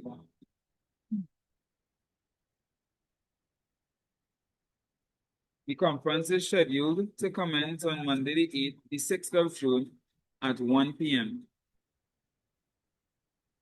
They said two travel itineraries, option A and option B, for the flight from Barbados to Washington, D.C. are shown below. This is option A. You're flying from Barbados straight to Miami, again dinner. It's taking you 4 hours. And then at 11:15 p.m., you're leaving Miami and you're going to Washington, D.C. at 1:15. So you're taking a 2 hours from Miami to Washington. You're reaching early in the morning. And again, sandwich, tea, juice.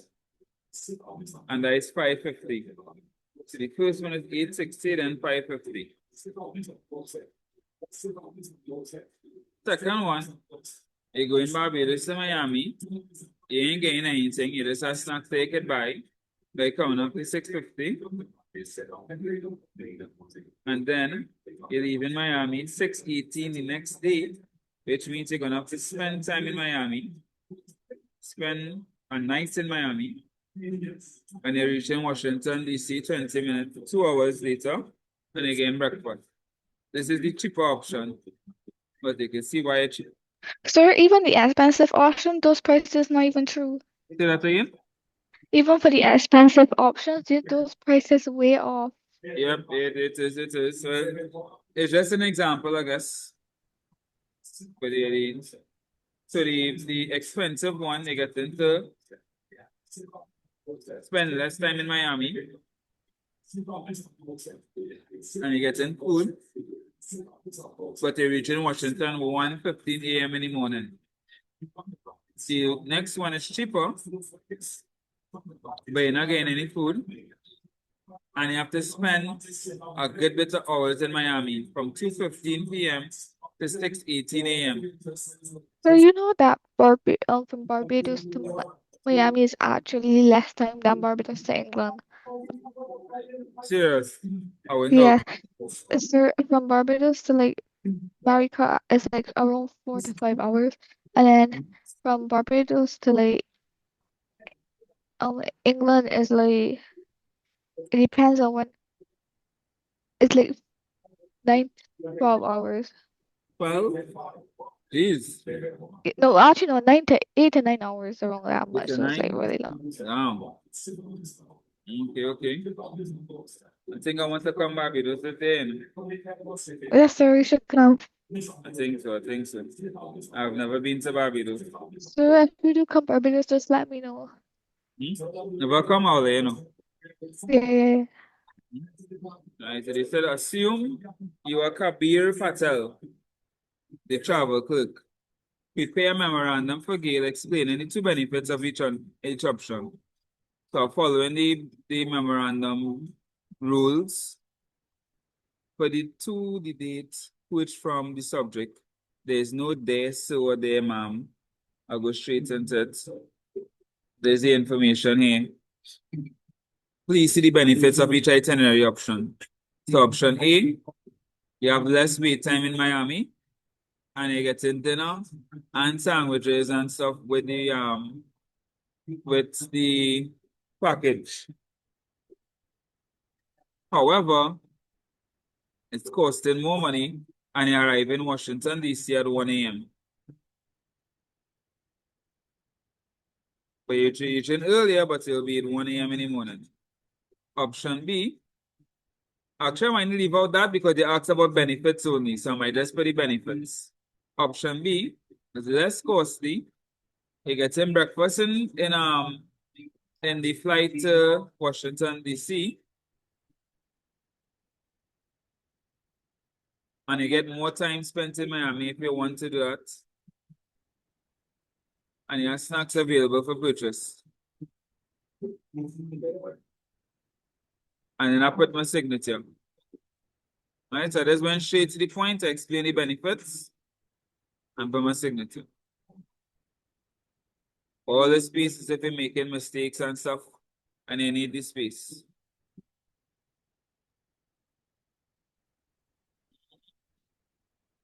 Number 4. Suggest 2 functions of the human resource department. So you know from number 4 to 6, you know I see different departments. So the first department they're asking us about is HR.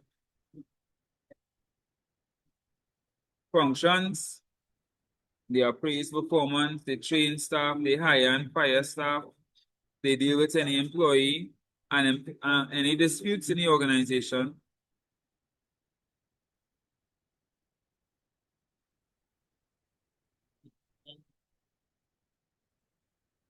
And you outline 2 factors that might contribute to a high employee turnover in an organization.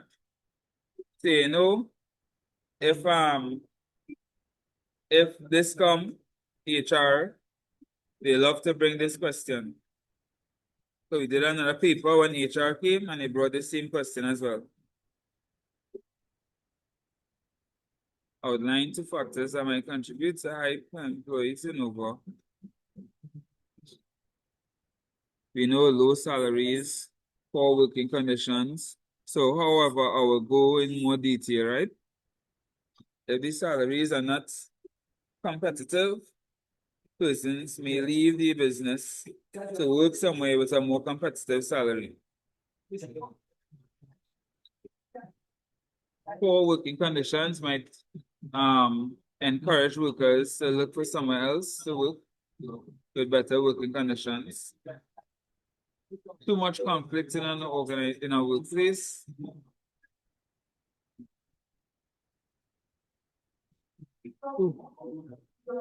Lack of infrastructure.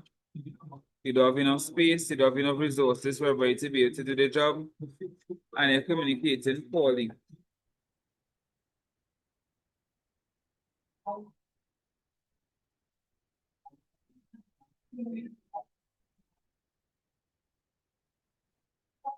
Out here they're saying Mega Stores Limited provided goods and services for O&M Enterprise located at number 101 Brunswick Street, Spain Town. Right.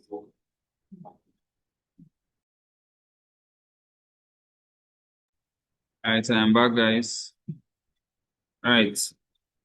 You must see what the action is the information on page 7 to prepare a statement of account. So the statements of account will show how much money the person still owing and stuff like that, right? How much money they would have paid on the account, how much they still owing. Let's see. So something went wrong with your volume. It went very, very low. It's very low. Yeah, you were speaking and then all of a sudden your tone of voice was just going down. It's weird. All right. Let's see.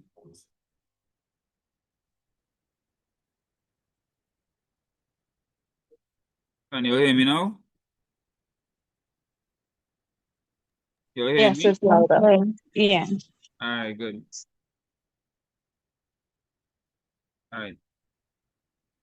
So you want to prepare the statement of account, use the terms provided in the statement to calculate the amounts that O&M Enterprise will be required to pay if they settle the amount. All right. So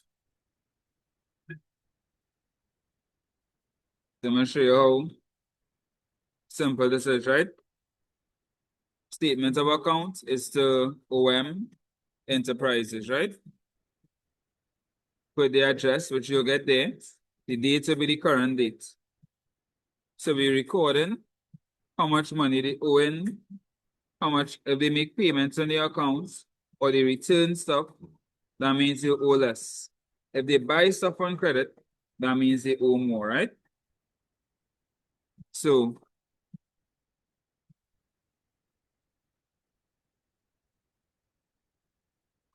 on the 2nd of May, the balance on the account is 2,500.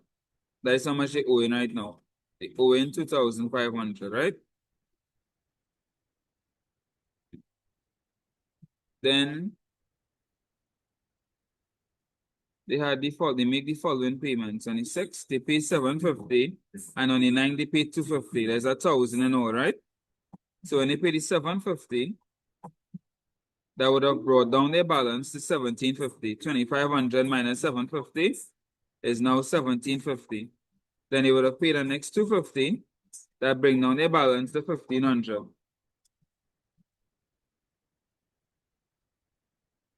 Then the 16th, we issued a credit note for $45 for return of defective goods. So they returned $45 worth of goods. That means they no longer owe for those goods. So we would minus that 45 as well. So we minus that 45. So right now they owe in 1455. But then we issue an invoice for items purchased. So they buy $1,800 in goods. So I have to add that 1,800 because they now owing that 1,800. So there's owing 1455 and they owing 1,800 more.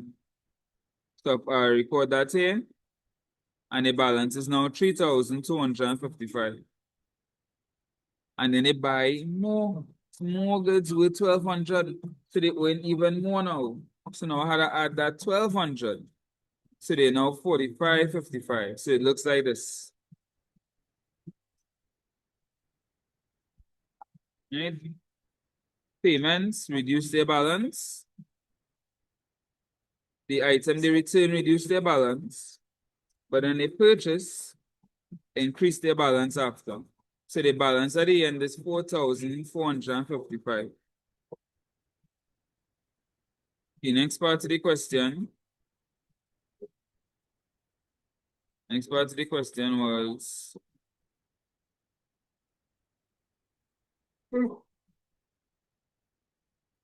given the terms, using the terms provided in the statements, calculate the amount that OM Enterprises will be required to pay if the account is settled before the 15th of June 2020.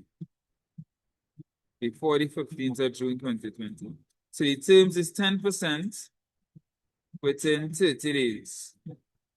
Before which date? The 15th of June. Right. If they settle before the 15th of June, that will be within 30 days. So they will get a 10% discount. So it'll be 4,455 minus 10%.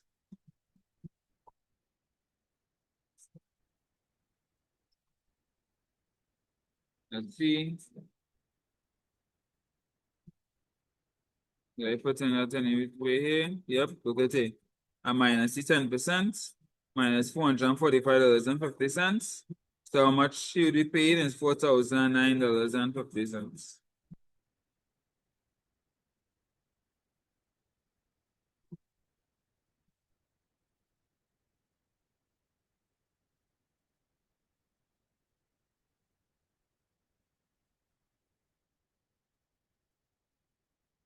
Number 5 now.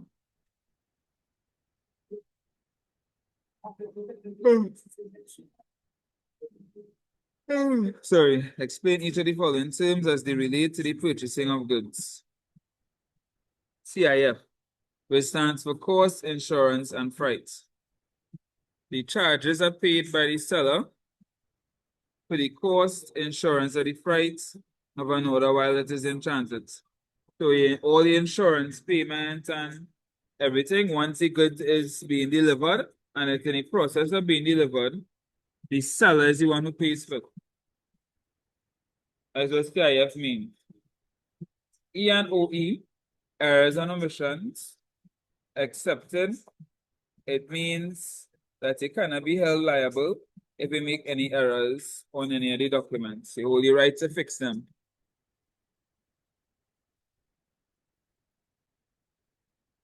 So I put that you're supposed to pay 200 when it's supposed to be paying 2,000. I'm seeing whether that was an error. You and I know that was an error, I could fix it.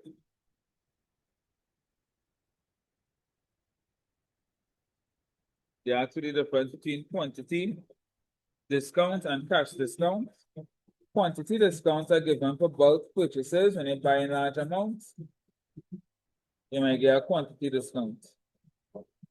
Cash discounts are given to encourage prompt payment. So you owe me $1,000. I tell you, if you pay within 5 days, I'll give you a 5% discount. It's there to encourage you to pay faster.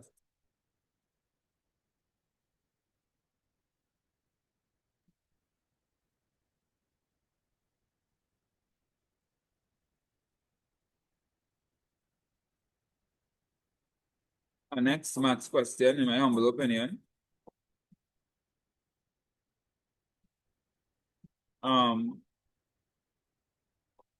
Bali's Construction. Hey, Bali, boy, I wonder if this is my cousin. Bali's Construction Company Limited purchased 5 chairs from Office Max and received the following invoices.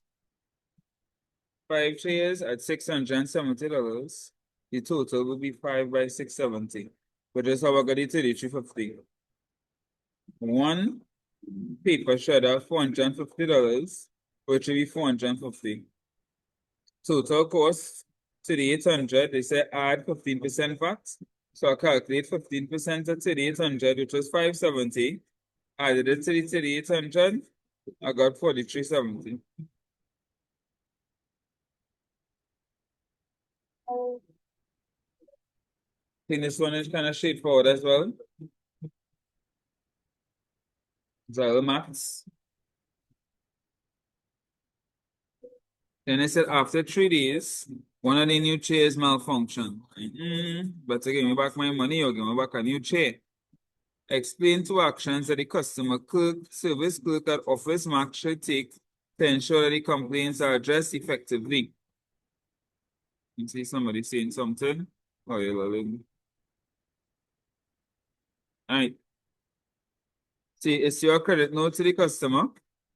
So they can use the credit note to get back a next chair or another item of equal or lesser value.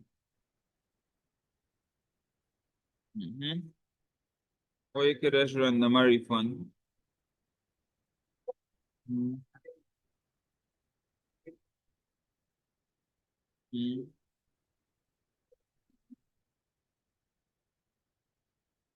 Oh. Hey. Ensure that the new items that they've been if you're replacing it, ensure the new items are functional. Report to management the issue to avoid the supplier repeating. I think I said refund, but they could also offer a refund. It's 2 days, it's crazy.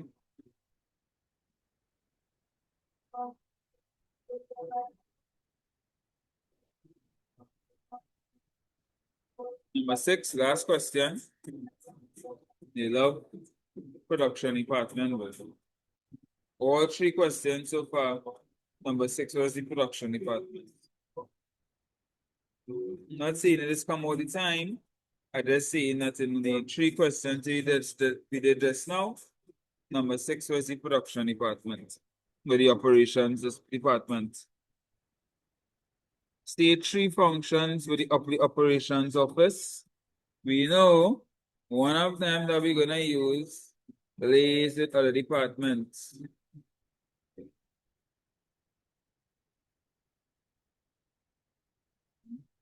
Then they have produce goods and services, obviously, maintain inventory, to have production records, to have conducting quality control.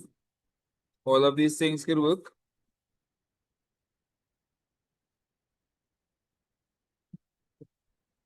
Yeah.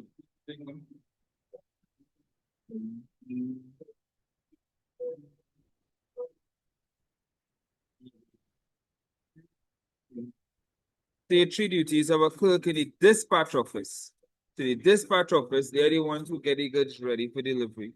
So they would package the goods. They would ensure that they have all the information for the couriers. They would coordinate how the delivery is going to be done. They would liaise with customer service and stuff like that. Any documents that needs to be done for dispatch, they will prepare it. They're gonna ask about transport next. Oh damn. So they're gonna ask about transport. Assume you were Jalisa Bacchus. Bacchus was he got a wine, I think.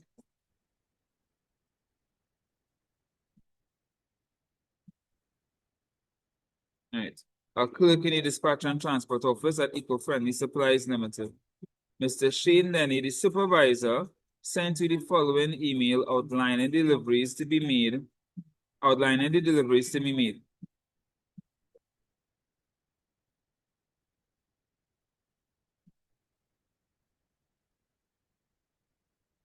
they give me the email.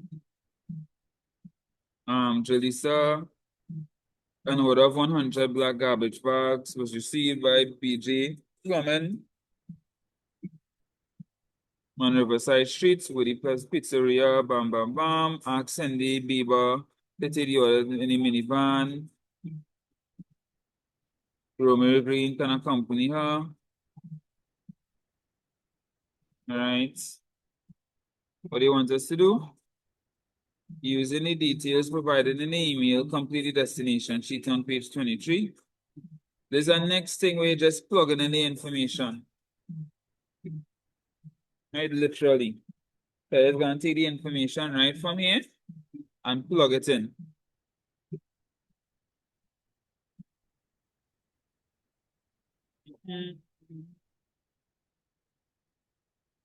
Hurry up and load up, please. Thank you. So the car they taken was the minivan. The vehicle registration GL297. GL297. The driver name, they said ask Cindy Bieber to take the orders. Cindy Bieber. Mate's name, who's accompanying her? Romario Green can accompany. Romario Green. Destination. An order was received from BJ Plumbing located on River Street. BJ Plumbing. And then they said Woody Pizzeria and Woody Pizzeria. So BJ Plumbing and Woody Pizzeria. Distance.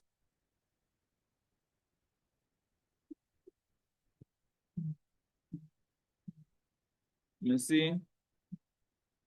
Required dispatch.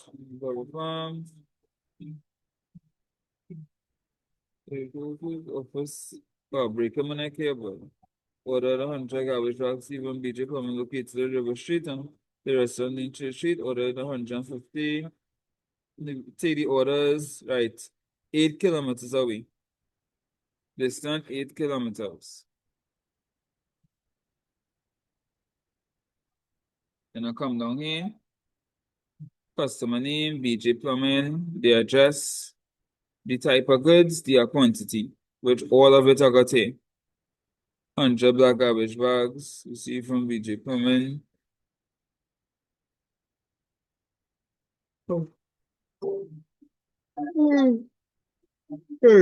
And then I put the information for Woody, what he ordering and everything. Any comments? They say Woody had to be delivered before 11. So I put that information in. The pizza boxes must be delivered before 11. You understand, Mr. Sheen Science?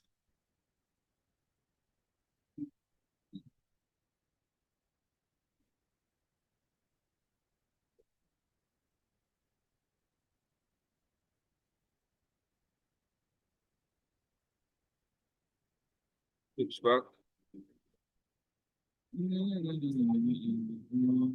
Well, leave out this question. There's the end of it. While preparing the order for delivery, Ms. Bacchus recognized that there were only 90 pizza boxes in stock. Describe the most appropriate action to take by Ms. Bacchus. She should contact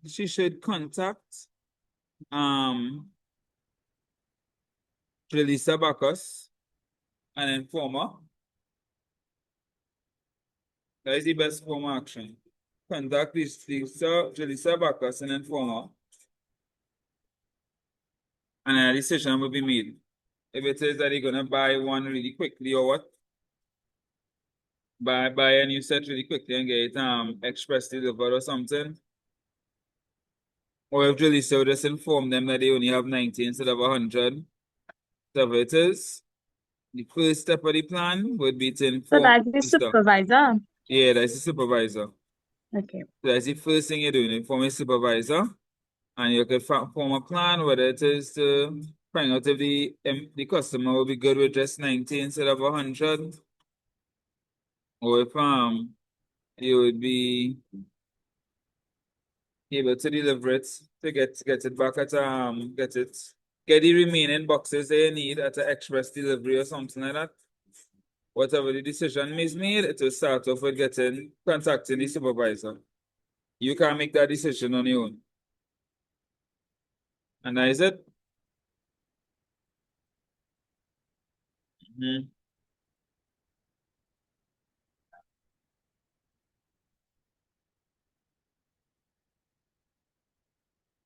Mm-hmm. Let's see the next one. How y'all feeling?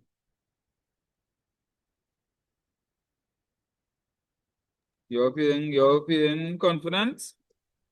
More confident? Feeling good. Feeling good. Feeling good? You want to do another one or you're good? So Another one. you could do one with the same debits and the crediting. Let's see if I could find it. Let's see thing. I ain't really seen one with it. I'm gonna do a next one. 1 So second. then it doesn't, like, not every year it is It come doesn't or come that every. often now. Oh God. And if you do not paper tree. We'll do a paper tree together. It's normally be based on a case study. We'll do a paper Okay. tree. When time closer. Yeah. Yeah. Right now it's paper twos, and we'll do a whole set of paper ones. After this So, exam. well, even you can just tell me, because like I find like you just break down things real simple. So you wanna just tell me like in your own words that, like which one is the debit, which one is credit. Like if you have an invoice that going on the credit side, if you're owing it going on debit. This is for statements of accounts. Yes, like the one you just did there. If you're making it owe more, you'll pay it on the debit side. If you're making them owe you less, you pay it on the credit side. So I Okay. have a question. I came across a 2018 paper, Uh-huh. but I realized when you're doing the 2020s, is it Uh-huh. that papers from then not necessary? I wouldn't say that. And to be honest, y'all are writing a new paper because the I mean syllabus new. change. The syllabus change. And y'all are going to be the first exam with the new syllabus. So we didn't on the computer, like the Yeah, same doing thing it on for the POV? computer. Oh God. Okay. So well, But, when I say do it on the computer, I mean the questions will be on the computer and you will Yeah, be yeah. writing it. That's so uncomfortable. Okay. Yeah, I know. uh, so well, I don't everything that you just said in the their past papers, right? Mm-hmm. And when you check the syllabus, is it far off or we going Not on the power. right track? They're Because not like you're power. frightened me there. It's just like they rearrange some of the topics and they merge some topics. So they don't have a But topic for reception and hospitality anymore. All that is not reception and hospitality, recruitment and orientation. That is all that is covered in the HR department. So stuff but like that. is it possible for you to like break it down Is with it the paper like you're going to do now and mm-hmm. break it down to help me understand? Because that's like news to me right now. Or is that the new I'm having syllabus? yeah, So like so I it's kind of basically the panicking same now. I thing. wasn't No, panicking, no, and no, now I'm no, don't panic. panicking. It's the same thing. It's just that they join recruitment and orientation with the human resource department because before you was covering the same thing. You do recruitment and orientation. That was part of the syllabus, but then they cover human resource management where you're covering the same thing. So they kind of just join that together. All right, the structure of the exam is still the same and everything. The type of questions that come in is still the same. All right, it'll be the first time you do a test under the new syllabus, but I don't expect to see any changes. Oh gosh, this paper one. Sorry, 1 second. 1 second, 1 second. I open the wrong paper. I'm gonna pause the recording until I get the paper. 1 second. And after we look at this one, I feel we could call it a night. You know what y'all think? But you will tell me. You will tell me after. Let's see. The design of a modern office should include adequate ventilation to enhance the air quality within the space. So here they're talking about ergonomics. Ergonomics is the science of work area interaction. They're talking about how the environment could affect how workers operate, or it could affect how it could affect the efficiency of workers. So if you have poor ventilation, that can make it harder for workers to breathe. They're going to be less productive. They might get sick. They might miss work, stuff like that, right? Lighting. If the lighting is too bright and there's a glare, or it's too dark, it will be difficult for you to see, and that's going to affect productivity. And that is true? Yes, Yeah. sir. All right. If I was to lower the brightness on my screen now to 0, it will be difficult. Same thing with temperature. If it's too hot or too cold, it could cause discomfort and it will be hard to concentrate, which would lower productivity.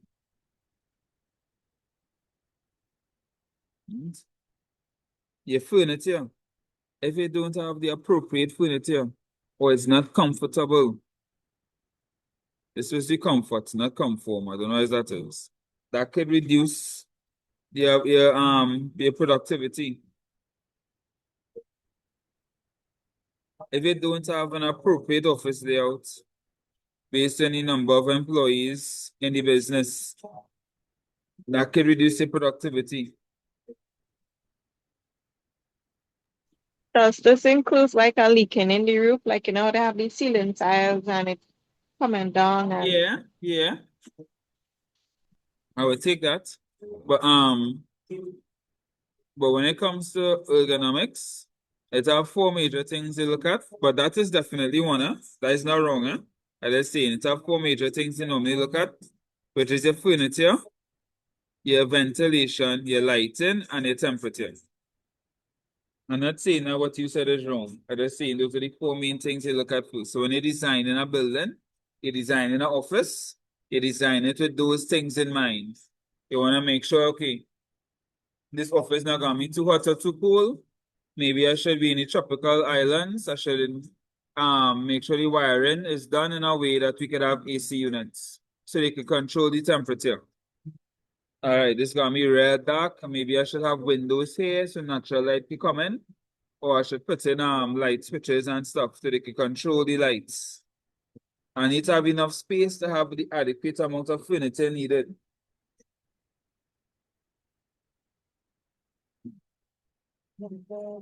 Right, that's how they're gonna design it when they're doing it. Okay, they need to be able to breathe properly. I need to put in ventilation systems. When they design in the office, these are the things they're gonna have in mind.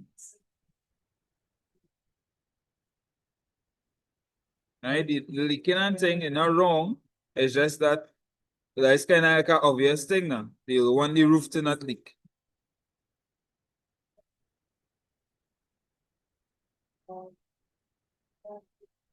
Then they said, describe how each of the following types of equipment will contribute to the efficiency of the office. A multimedia projector. It can be used to present items on a large screen for audiences. So allows multiple persons to view information at the same time. A laptop computer allows you to complete office activities in various locations because of its portability. So you could complete office functions and you could access information anyway, right? Because of its portability.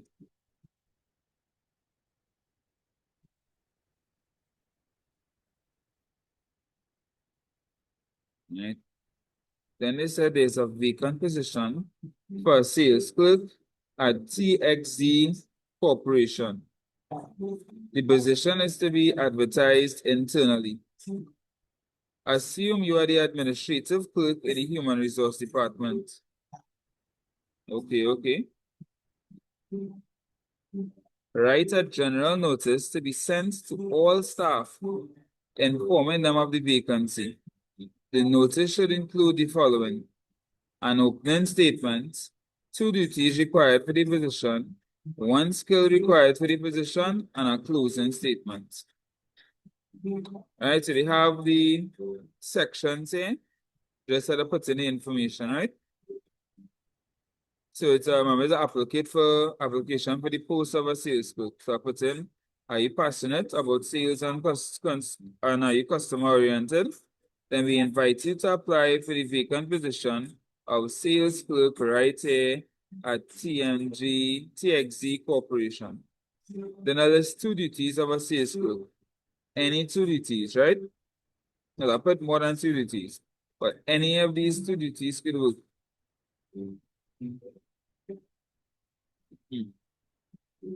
Then I put some skills that you would need as a sales and as a sales clerk.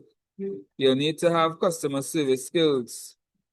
You'll need to be able to work in fast-paced environment. You'll be talking to people, so you'll need communication skills. You'll need organizational skills. You might need to use certain forms of technology, so you'll need to be proficient in it. You should be able to have good time management skills, multitasking skills.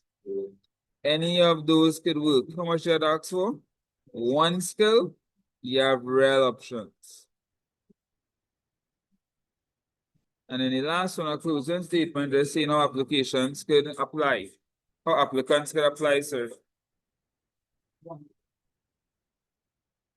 And I get you.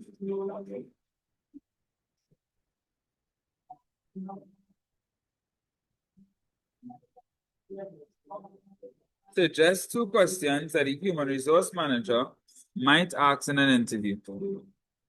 The question should not be 1-word responses. They love to ask that first one. Where do you see yourself in 5 years?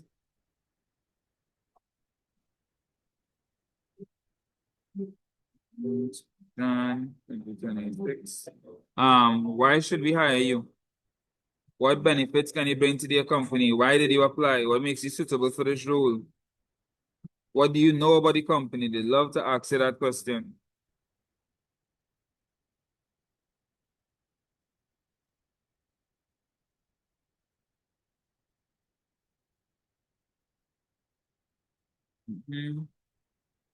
Let's see, there's number 1 there already.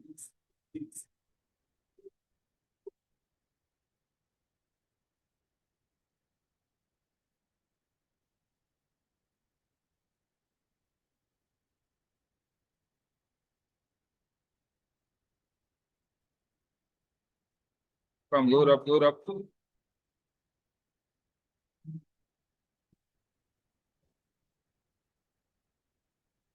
All right.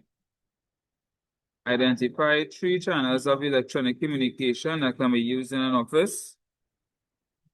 You have email. That should be one of the first thing you put.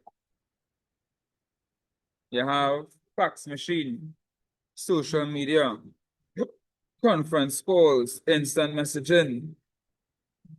Anything like that could work. You don't have to go into sentences. Outline 2 advantages of including charts and graphs in a business report. It can help, it can give a visual representation of the data. It can help persons understand it better. It can help keep the attention of persons who are reading it. It can help people grasp the information faster.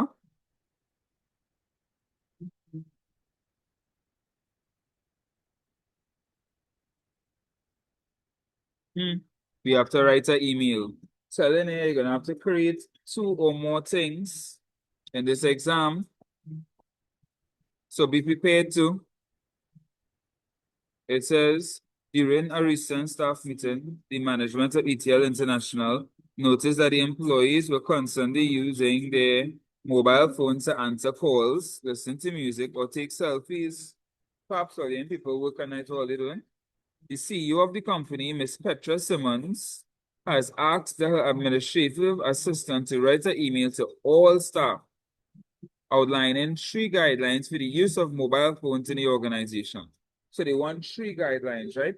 They are putting all the information they want right here in this little paragraph.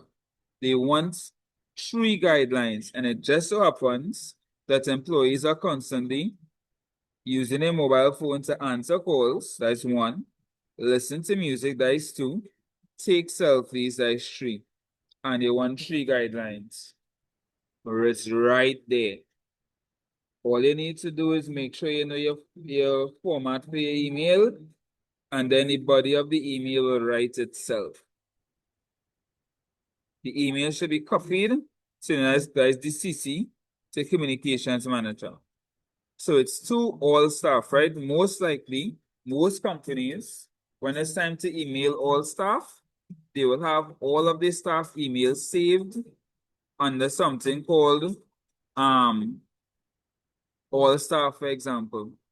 So they just have to click all staff, and the email will automatically go to all of the staff members of the company. Right? That's why I have all staff here. Then a CC, Mr. Adrian John, communications manager, right? For his email address there. The date, whatever the current date was of the exam. Oh, there's when I did the paper, I think, the 12th of May.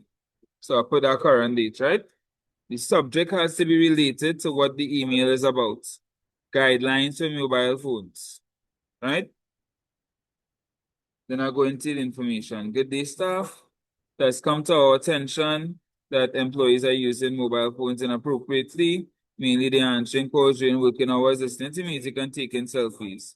Please note the following guidelines, and each one of those guidelines that you should put should be related to one of those 3, right? Or you don't have to put exactly what I put. It could be anything once it relates to those 3.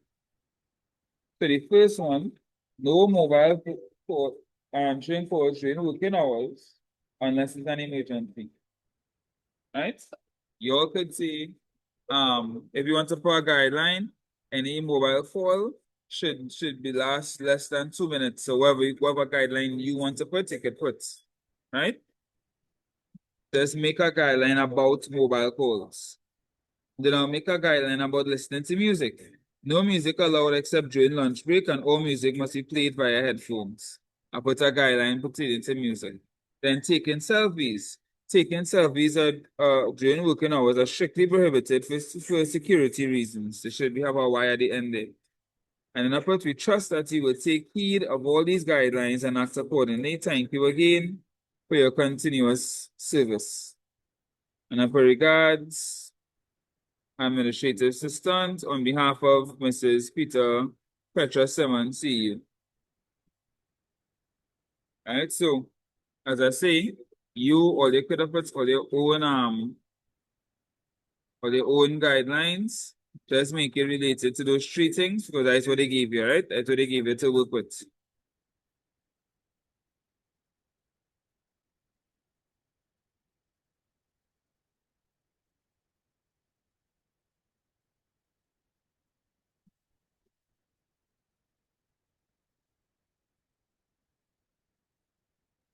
And I just get all the extra space and thing. From paper, pages, load up, load up. Maintenance being omitted, load up. Load up the paper, knock it again and again. Right, number 3. A well-functioning reception area can promote a positive image of an organization. Very true. List 4 ways the reception can maintain the reception area. Have it looking neat and tidy. They could decorate it with a little paintings and plants and stuff like that. They can make sure the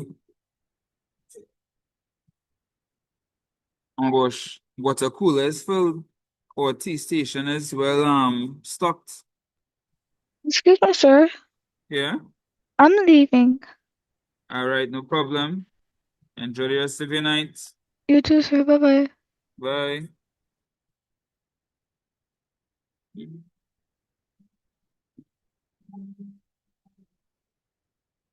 Is ergonomics part of the new? Know that ergonomics is from the old syllabus. Address how the environment affects how workers operate.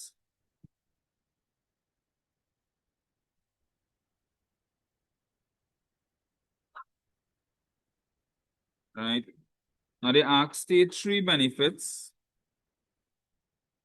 using electronic reminder systems instead of manual reminder systems. Right, you can get the reminder anyway. It's easy. You have less human error. Right, so it increases the efficiency. You have, well, as I say, you could access it anyway.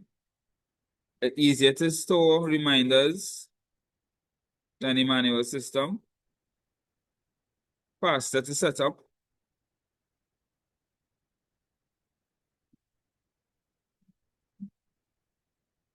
Let's see this one now.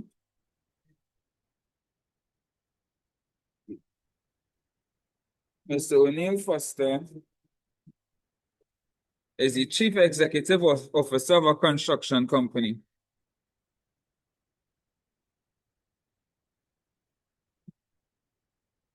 His executive assistant is responsible for maintaining his business diary.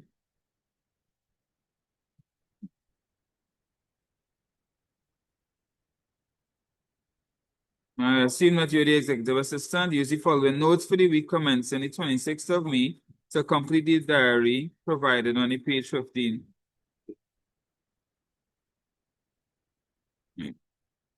Will be at the site meeting on Tuesday morning for 3 hours following a presentation on the board of directors 2 days after the site meeting.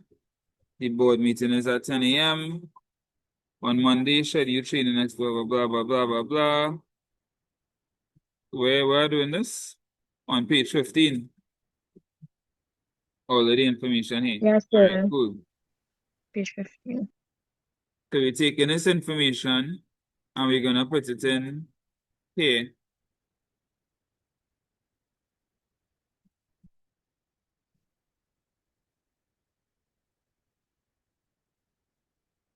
All right. Might have to break our Excel, but so we need to set up a diary firm, right? We'll be on site meeting on Tuesday morning for 3 hours, followed by a presentation at the board of directors 2 days after the site meeting. The board meeting is at 10 a.m. So the board meeting is at 10 a.m. on Tuesday. So I have board meeting Tuesday, 10 a.m. You'll be in a side meeting Tuesday for 3 hours.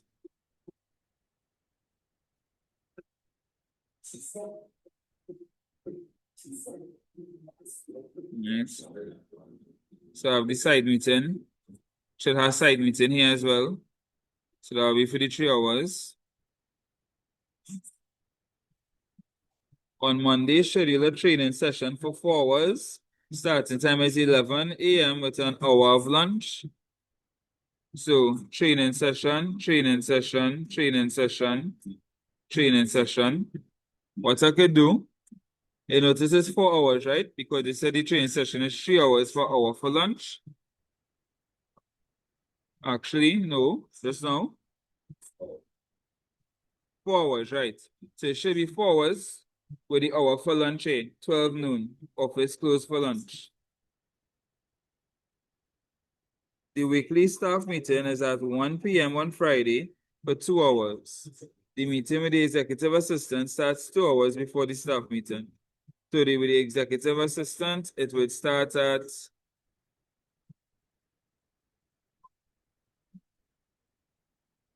11,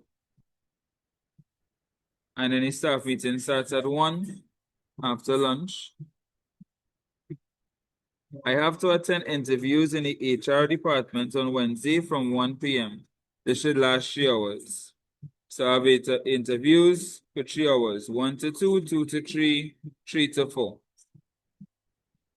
And that is it. So excuse the executive meeting. Well, they say break my neck, so I tried to, but I think it said 2 hours it's supposed to Before. last 2 hours, not No, 1 hour. they said it starts 2 hours before. They didn't say it lasts 2 hours. They said the meeting with the executives Oh, starts 2 hours before. So if this starts at 1, then the executive meeting will start at 11, 2 hours before. so you including the lunch hour as Yeah, an hour. yeah. So that's that. Yeah, that will be an hour. They say 2 hours before. They didn't say excluding lunch. They just say 2 hours Okay. before.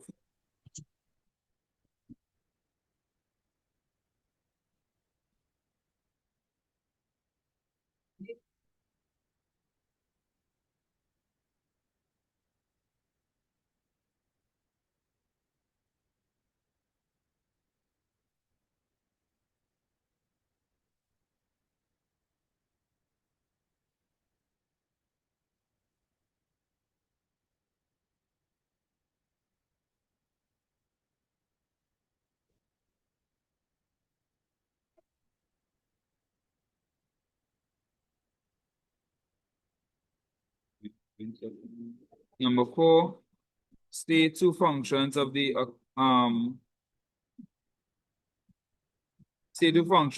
transport office.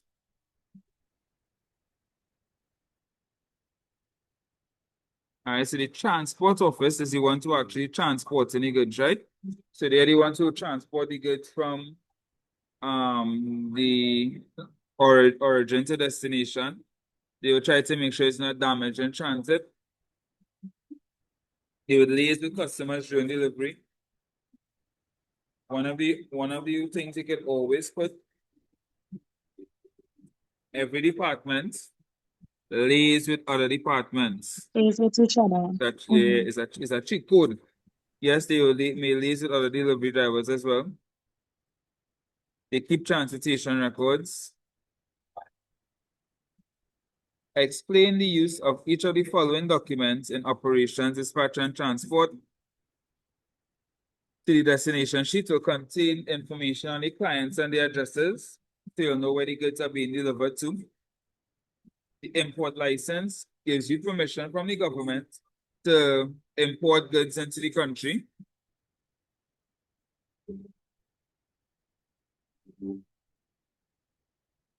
Our next maths question. You see first class supplies, FCS, located in Castries, in use. Orders laptops for suppliers in London. On the 5th of January, they place an order for 200 laptops. The laptops may be shipped by FastLink or EcoShip.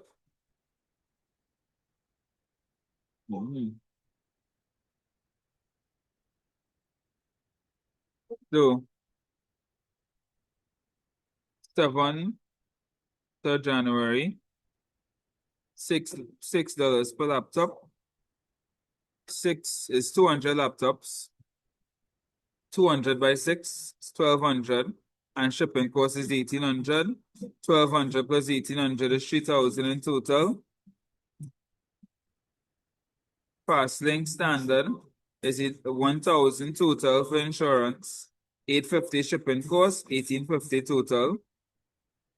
This one, they just give you the total 1,800, no insurance offered. This one is $3 per laptop. It's 200 laptops in all. That is $600 plus 700 shipping, 1,300 in all. So I complete the table, 5 marks. As I say, it's just maths.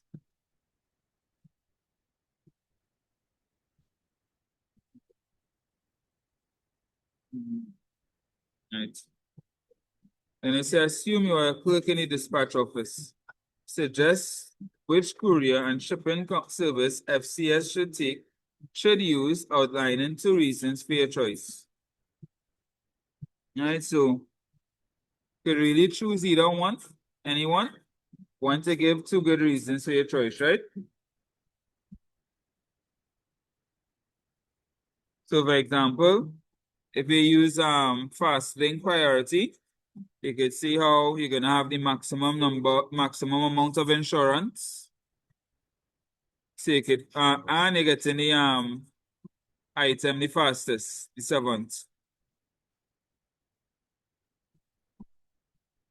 If you choose EcoShip, you're getting it relatively fast, because just 2 days after the fastest one. And the cost is low, only 1,800. But you ain't have no insurance there. If you choose Fastlink Standard, although you're getting the product a bit later, still at a relatively fast speed, and the cost is only 1,850. This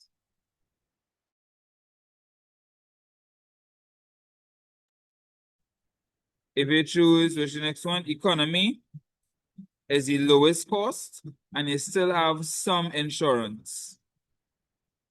So you could get a reason for any one of them, right?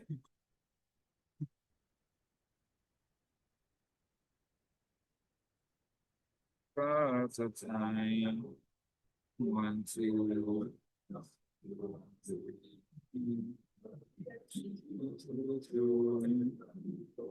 State 2 attributes of a clerk in your accounts office. They must be reliable.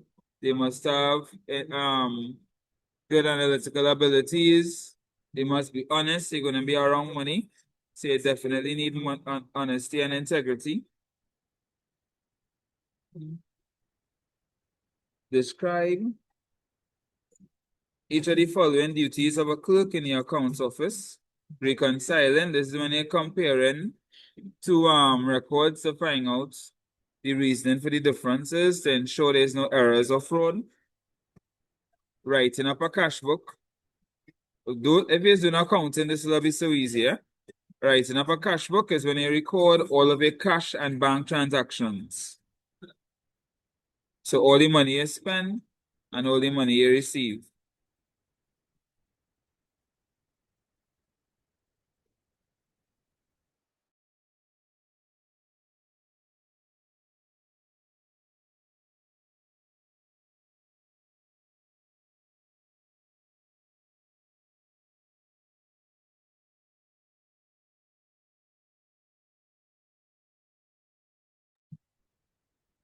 All right, now here they have a bank statement.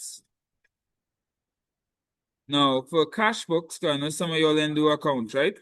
In a cash book, if you get money, you record it on the debit side. If you spend money, you record it on the credit side, right? For a cash book. You get money, you pay it on the debit side. You spend money, you put it on the credit side. Bank statements, they are the opposites. When you get money, they would be on the credit side of the bank statement. And when you spend money, it will be on the debit side of the bank statement. Can you repeat, please, sir? Sure. Like, Cash book, you get money, you pay it on the debit side, which is the left side. You spend money, you pay it on the credit side. So cash book, you get money, you debit. You spend money, you credit. Bank statements are the opposite. Bank statements, you get money, you credit. You spend money, you debit.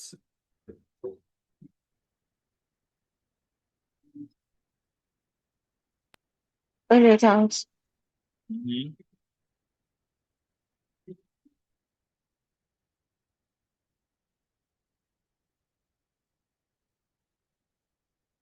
Second.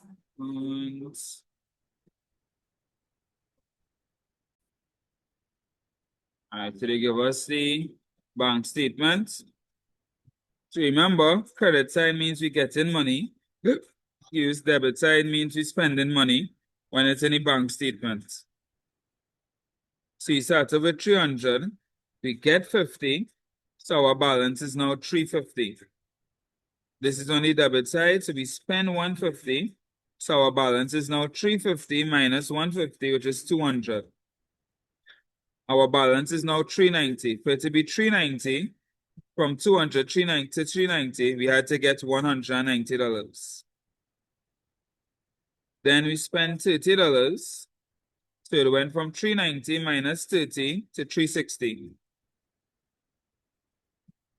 Then I get $60. So it went from 360 to 420.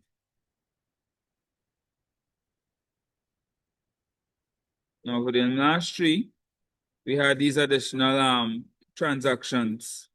Additional transactions were made on the 17th. Complete the bank statements. Dividend was received. That means we receive money. So we're gonna pay it on the credit side and we adding it. A loan repayment, that is money we paying. So you put the 200 on the debit side and we'll minus it. 470 minus 200, 270. There was a trader's credit of 175. We know in the bank statement, credit means we getting money. So it goes on the credit side. So we add in 270 plus 175. And our balance is now 445.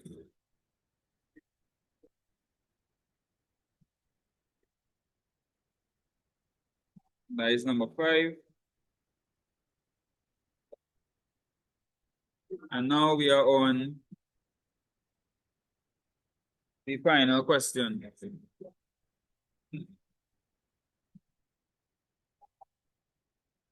Identify 2 types of discounts that may be offered by a supplier. Cash and trade. Or you have quantity discounts. Any of those. Trade discounts are given when you buy in bulk or you're buying from someone a lot. So they decide to give you a little discount. Quantity discounts are discounts that you earn from buying certain amounts. So if you buy 60, you get a discount. If you buy 100, you get a different discount and so forth. Cash discounts are discounts offered for prompt payment. Say you owing money, I say if you pay within a certain time, you'll get a discount. Identify 2 factors that might influence the procedures used for purchasing goods, the urgency of the goods that are needed, the need for records, the actual goods are being purchased, the risk that might be involved, incentives,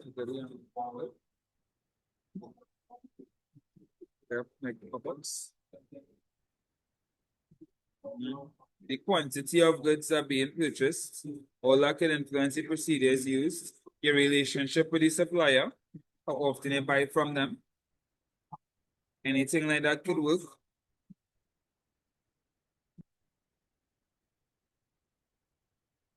And then again, something like this, which is going to be easy. You're just going to be taking the information and plugging it in. Alberto Stationaries is located on the 21st West Parade, Kingston, Jamaica. An extract from the catalog published by Alberto is showing me the information here. All right. Serenity High School requires the following supplies from Alberto Stationaries. The order was placed by Mr. Juan Amos, the purchasing clerk. There's what we're buying. Use the information on page 20 to complete the order form. So we're gonna send, this is Serenity High School. They place in an order. They place in the order to Alberta Stationaries. To Alberta Stationaries, so we put 2. We put the address. 21 West Parade, Kingston, Jamaica. Date, you put whatever the current date of the exam is. They want 8 dozen ballpoint pens. It's sold at $2.40 per dozen. So the quantity will be 8. The description, the dozen ballpoint pens. Category BP31. Unit price $2.40 per dozen. $2.40. Total price is 8. So $2.40 by 8, $19.20. It's just plugging in the information and doing a little maths. How much reams of bond paper? 3. Quantity is 3. The catalog number is PA25. Description, reams of bond paper. It is how much for one? $1,200 per ream. Unit price $1,200. Total price $1,200 by 3, $36. And the last one is a Canon inkjet printer. The catalog number is C204, $1,500 each. And it's 1. C204 Canon inkjet printer, 1,500 unit price, total 1,500. Add them up, a total. It is prepared by Juan Amos, purchasing clerk. It is not hard. You will get something like this tomorrow. It's just to take the information and plug it in. All right, don't get scared, don't panic, don't overthink it.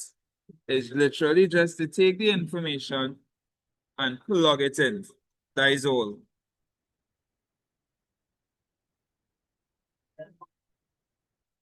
Then you come here. The following statement was included in the footer of each page on the catalog. Payment within 14 days attracts a 5% discount. It is a cash discount they're offering to help you pay promptly, right? The account was settled 10 days after the order was received, which means we gain the 5% discounts. So the total was $7,020. You will calculate 5% and subtract it. So this is how much you'll be paying. Simple as that. I am positive you all could do that. I am positive. Do you all think you all could do it as well? Yes, I think so. I think you all could do it. All right. Now they raise the music up where I am, which I think is also indicated that this may indeed be the end of it. But we did Yes, 4 sir, paper thank twos. you. Mhm. I think that is more than enough. Yeah, and you have other videos up to Yeah, so you could go through those if Yeah. you'd like. And I will be uploading this on YouTube, so you could go over it if you have time. All right? Yeah. The exam is in the afternoon.